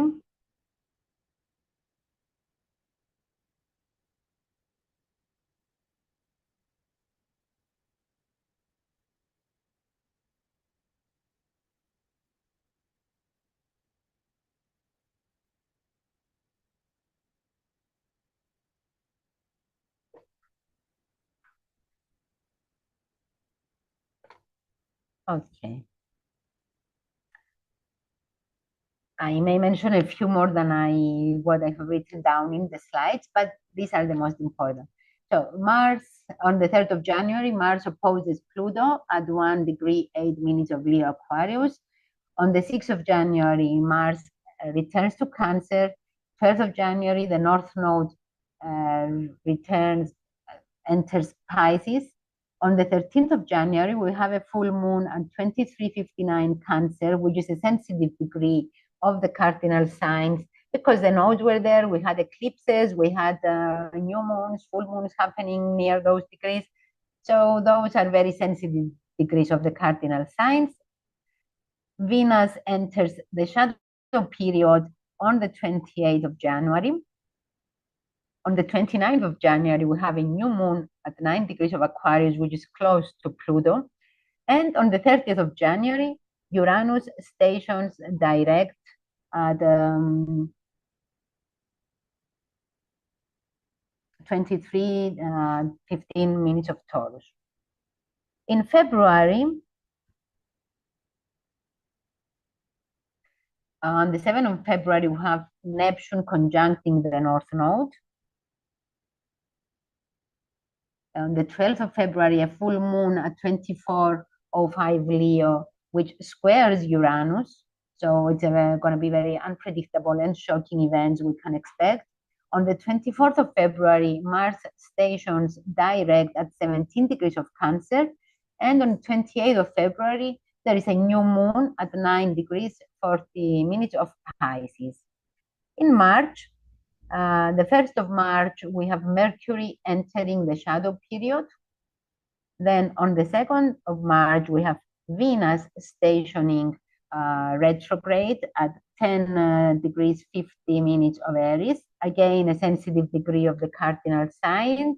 The 2nd of October 2024 eclipse happened at 9 of Aries, so it's a major trigger, and Venus will station retrograde.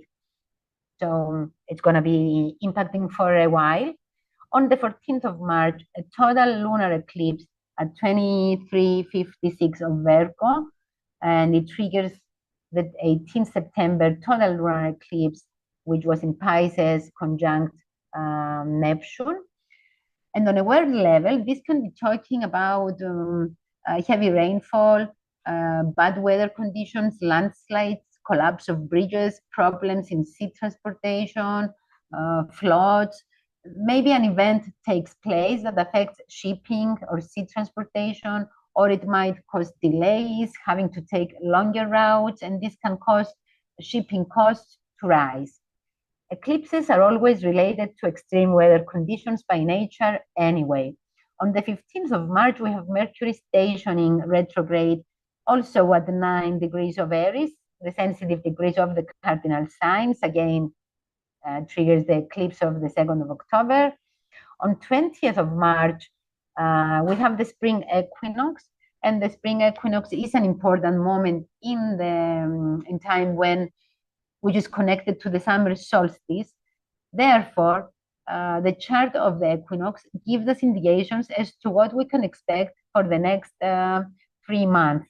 It's a 13-week period of new beginnings and initiation, and the spring equinox will take place in the middle of 2 important eclipses, which means that the sun and the moon will be squaring. So this could indicate tension over the next 3 months until the 22nd of June. On 27th of March, we have Venus retrograde returning to Pisces.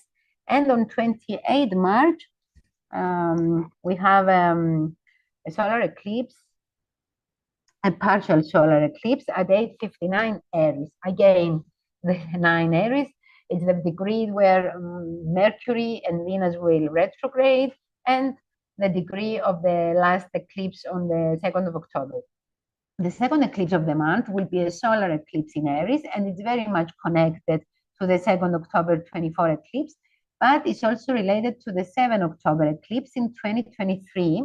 So it is related to events or situations that happened around that time. And the 2nd of October eclipse took place at 10 Libra. So this eclipse opposes it. On a world level, on around 7 October 23, the Israel-Hamas war started, while on the 2nd of October 24, we had Iran's retaliation response to Israel for the deaths of the Hamas leader and the Hezbollah leader, and terrorist attacks in Israel. So it was a quite significant point at the Israel-Hamas war. So there could be developments regarding this conflict. On the 30th of March, Mercury will retrograde, will return to Pisces and conjunct Neptune as well. On the same day that Mercury returns to Pisces, Neptune enters Aries and then will conjunct. The Mercury-Neptune conjunction is part of the eclipse. So the end of the month stands out as Neptune moves into Aries for the first time in 163 years. And it will spend almost 8 months in Aries until November and return to Pisces for a short while before returning to Aries permanently next year. So this is important to not only because it doesn't happen every day, but it's also important because Neptune will leave the sign of its rulership and enter a fire sign in which it does not feel very good, so it does not feel comfortable. So it's more unstable. So there are a lot of events in March. April, on the 7th of April, you have Mercury stationing direct at 26:49 Pisces. And I would like to make particular reference to 4th to 7th April and the stellium in Pisces, because it will be a quadruple conjunction with Venus retrograde, Saturn, North Node, and Mercury stationing direct. Venus-Saturn conjunction at 25 Pisces triggers the eclipse point of 18 September 24. And Venus is also very slow because on 13th of April, it will turn direct at 24:37 Pisces. So April is very prominent this year as well. And it's very strong. It has a very strong full moon on the 13th of April. It contains a grand cross, but we also have Mars preparing to oppose Pluto for the third time. And Saturn is also within 5 degrees from the conjunction to Neptune at 0 Aries. On 18 April, Mars returns to Leo. On 21st of April, Saturn conjuncts North Node at 26:50 minutes of Pisces. On the 26th of April, Mercury shadow period ends at 9:35 Aries. And on the 27th of April, we have a new moon at 7 degrees 46 Taurus. 27 April, the same day, Mars opposes Pluto at 3 degrees, almost 4 degrees from Leo to Aquarius. And on the 30th of April, Venus returns to Aries. Again, a full month. So many things going on. Let's move to May.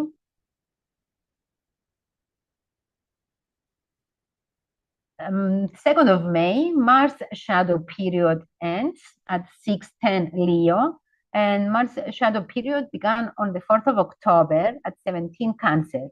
On the 12th of May, we have a full moon at 22 degrees of Scorpio, and this is the point, is the degree opposing the Jupiter-Uranus conjunction, which happened on 23 degrees of Taurus on 20 April 24. So it's very much related to that.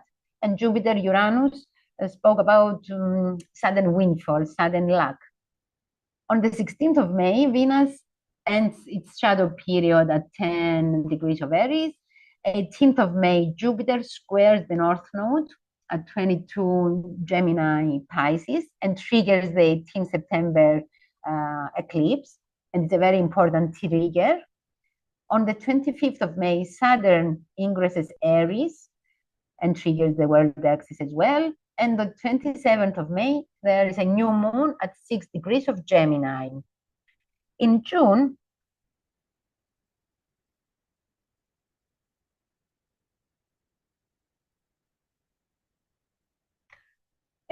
we have Jupiter. On the 9th of June, Jupiter ingresses Cancer and activates the world axis as well by square. On the 11th of June, we have a full moon at 20 degrees 38 Sagittarius. And it's very close to the ascendant of the United States at 13 degrees Sagittarius. And a lot of the full moon and new moons that will happen in the summer are affecting or impacting the USA chart. On the 15th of June, Mars squares Uranus at 28 Leo Taurus. Again, it's quite important because Donald Trump has Mars at 29 Leo as well. And it's critical point. On 15th of June, Jupiter squares Saturn at 1:19 Cancer Aries. On 17th of June, Mars ingresses Virgo. On 19th of June, Jupiter squares Neptune from the 2nd degree of Cancer Aries. And Jupiter Neptune can be also talking about epidemics and expansion of viruses or some kind of virus situation. On 21st of June, we have the summer solstice. On the 25th of June, there is a new moon at 4 degrees of Cancer and squaring Saturn Neptune. On the 30th of June, Mercury shadow period begins at 4 degrees of Leo in opposition to Pluto. July. So every month we see that a lot of things are going on and really important things as well. 7th of July, Uranus ingresses Gemini. 10th of July, we have a full moon at 19 degrees of Capricorn, which is again a sensitive degree of the cardinal signs that a lot of eclipses and synodic cycles were happening. It was very near the point of the Saturn-Pluto conjunction as well in 2020. 18 July, Mercury stations retrograde at 15 Leo. 21 of July, Mars opposition North Node at 19 Virgo Pisces. This is important because it's the point of the Jupiter-Saturn square as well. And Mars transits USA's 7th house and creates a wide grand cross with the ascendant. So this is a quite important trigger, and it's gonna be impacting the, I think it's gonna be in the solar return chart for the year too. And the aggressive energy will be influencing the entire year. On 24th of July, then we have a new moon at 2 degrees of Leo in opposition to Pluto. So this is almost like a repetition of the Mars opposition Pluto at the beginning of the year.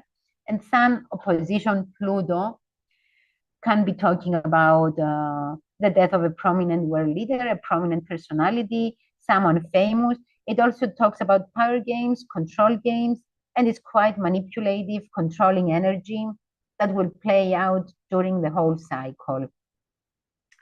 August.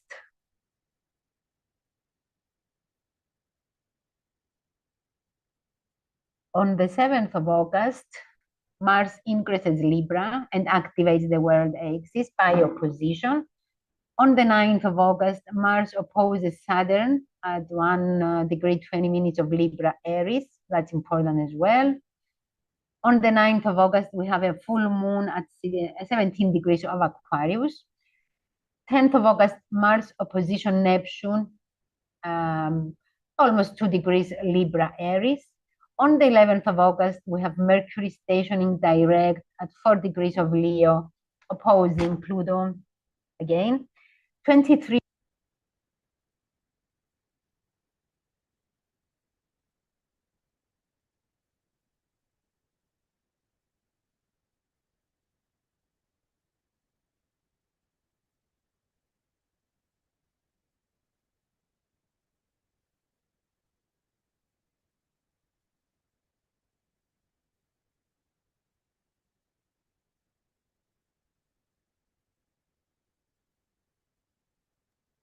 Bianca, your sound is gone. Still gone. Can you hear me now?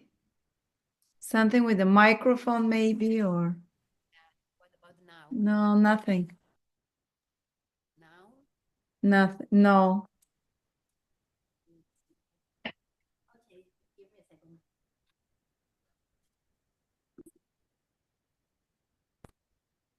Okay. Let me share the screen again.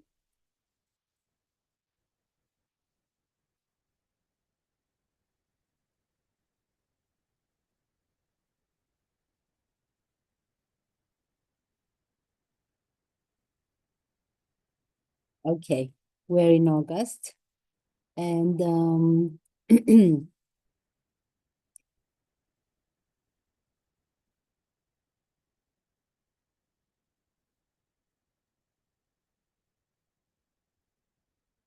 okay, sorry about this. We had a bit of a technical problem, but we continue. So I was saying that accidents are possible in August because of the energies, or it could be talking about sudden breakout of some viruses or some stress-related health issues.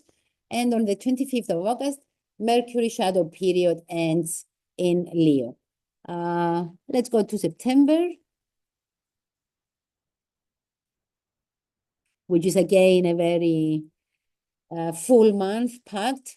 On the 1st of September, we have Saturn retrograde returning to Pisces. On the 5th of September, we have Mars squaring Jupiter at 1835 Libra Cancer, again affecting the sensitive degrees of the cardinal signs.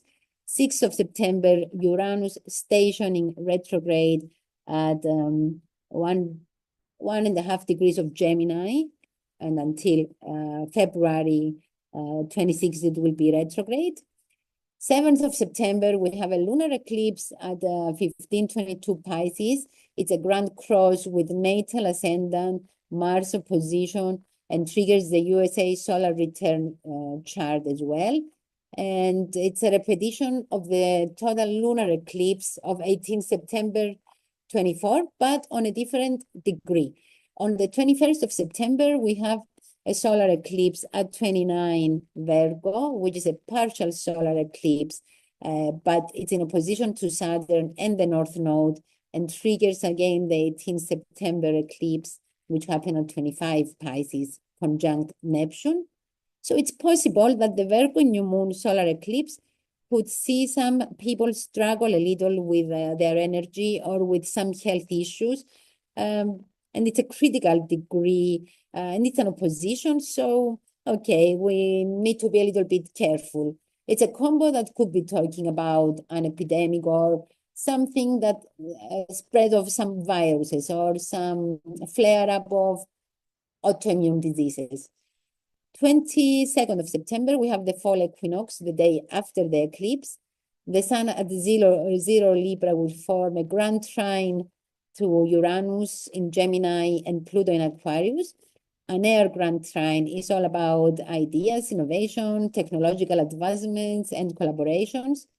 22nd of September, Mars returns to Scorpio and squares Pluto as well at 127 Scorpio Aquarius.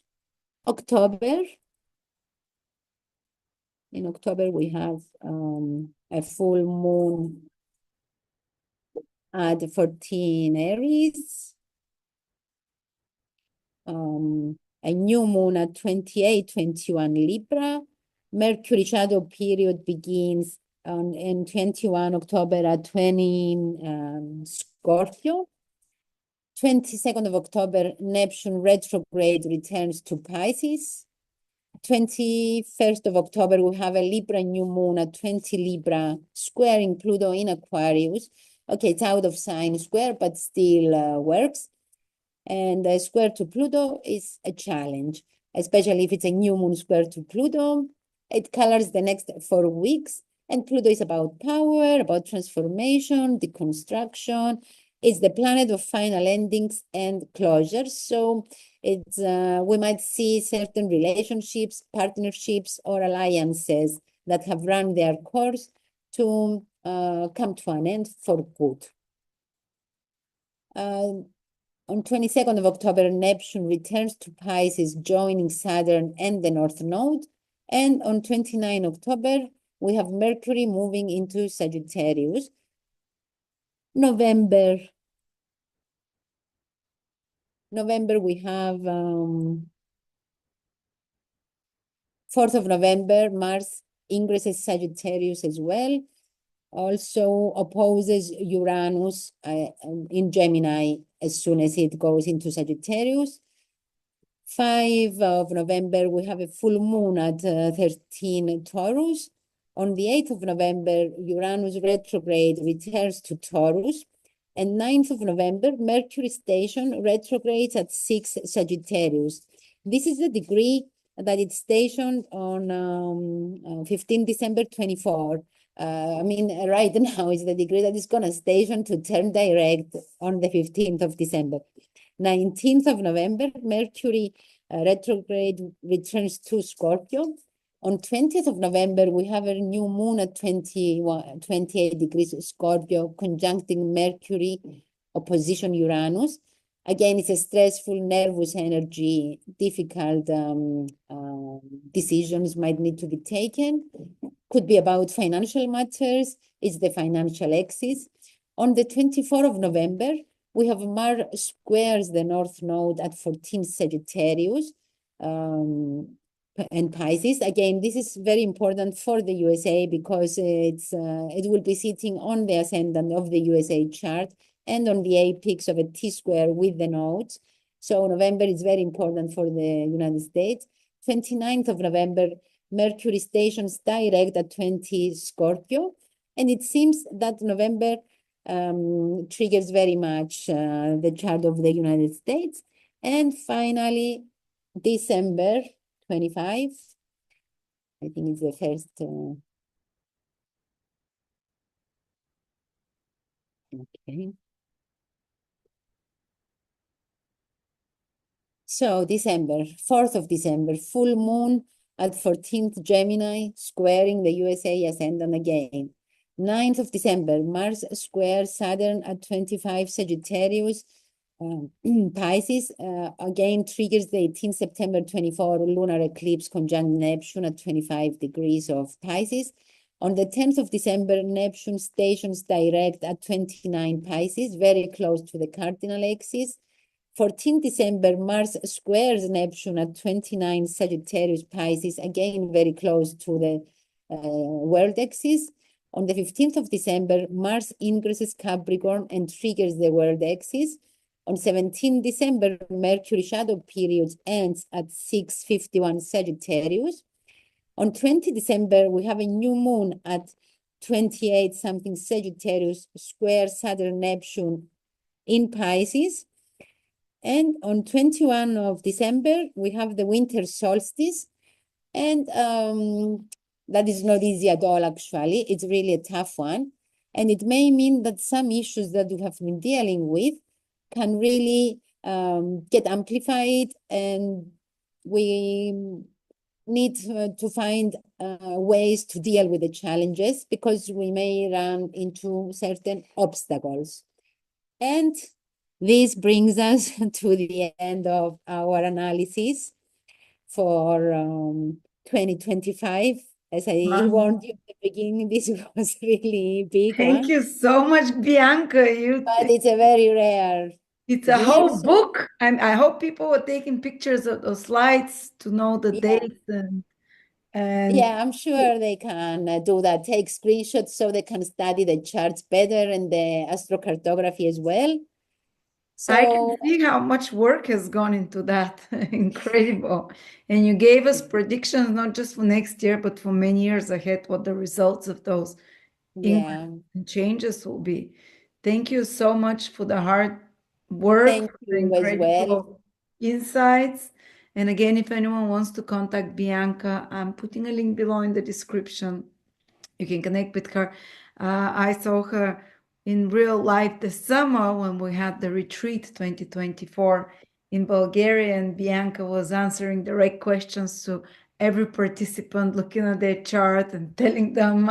I just love how immediately you'd look at the chart and see what's happening, what is activating when. That was a great experience. Thank you again. And wow, what a year. Do you have something like a summary, something you want to tell us with a few sentences for the whole year? Well, the summary is that this is the beginning of a new era. It's really important for all of us. So we all need to, I think this year's New Year's resolutions are actually quite important. And it's a time that we really do need to make New Year's resolutions, even if in the past we weren't making. And be prepared that things are changing, and it's best to just go with the flow than resist the changes, because there is no turning back. We're on for the ride. Wonderful. Thank you so much, Bianca. Thank you Have too, a wonderful Lada. Wishing 2025. Happy New Year to everyone, to you and your family, and all the best. Thank you to you too. Thank you, everyone, for joining us.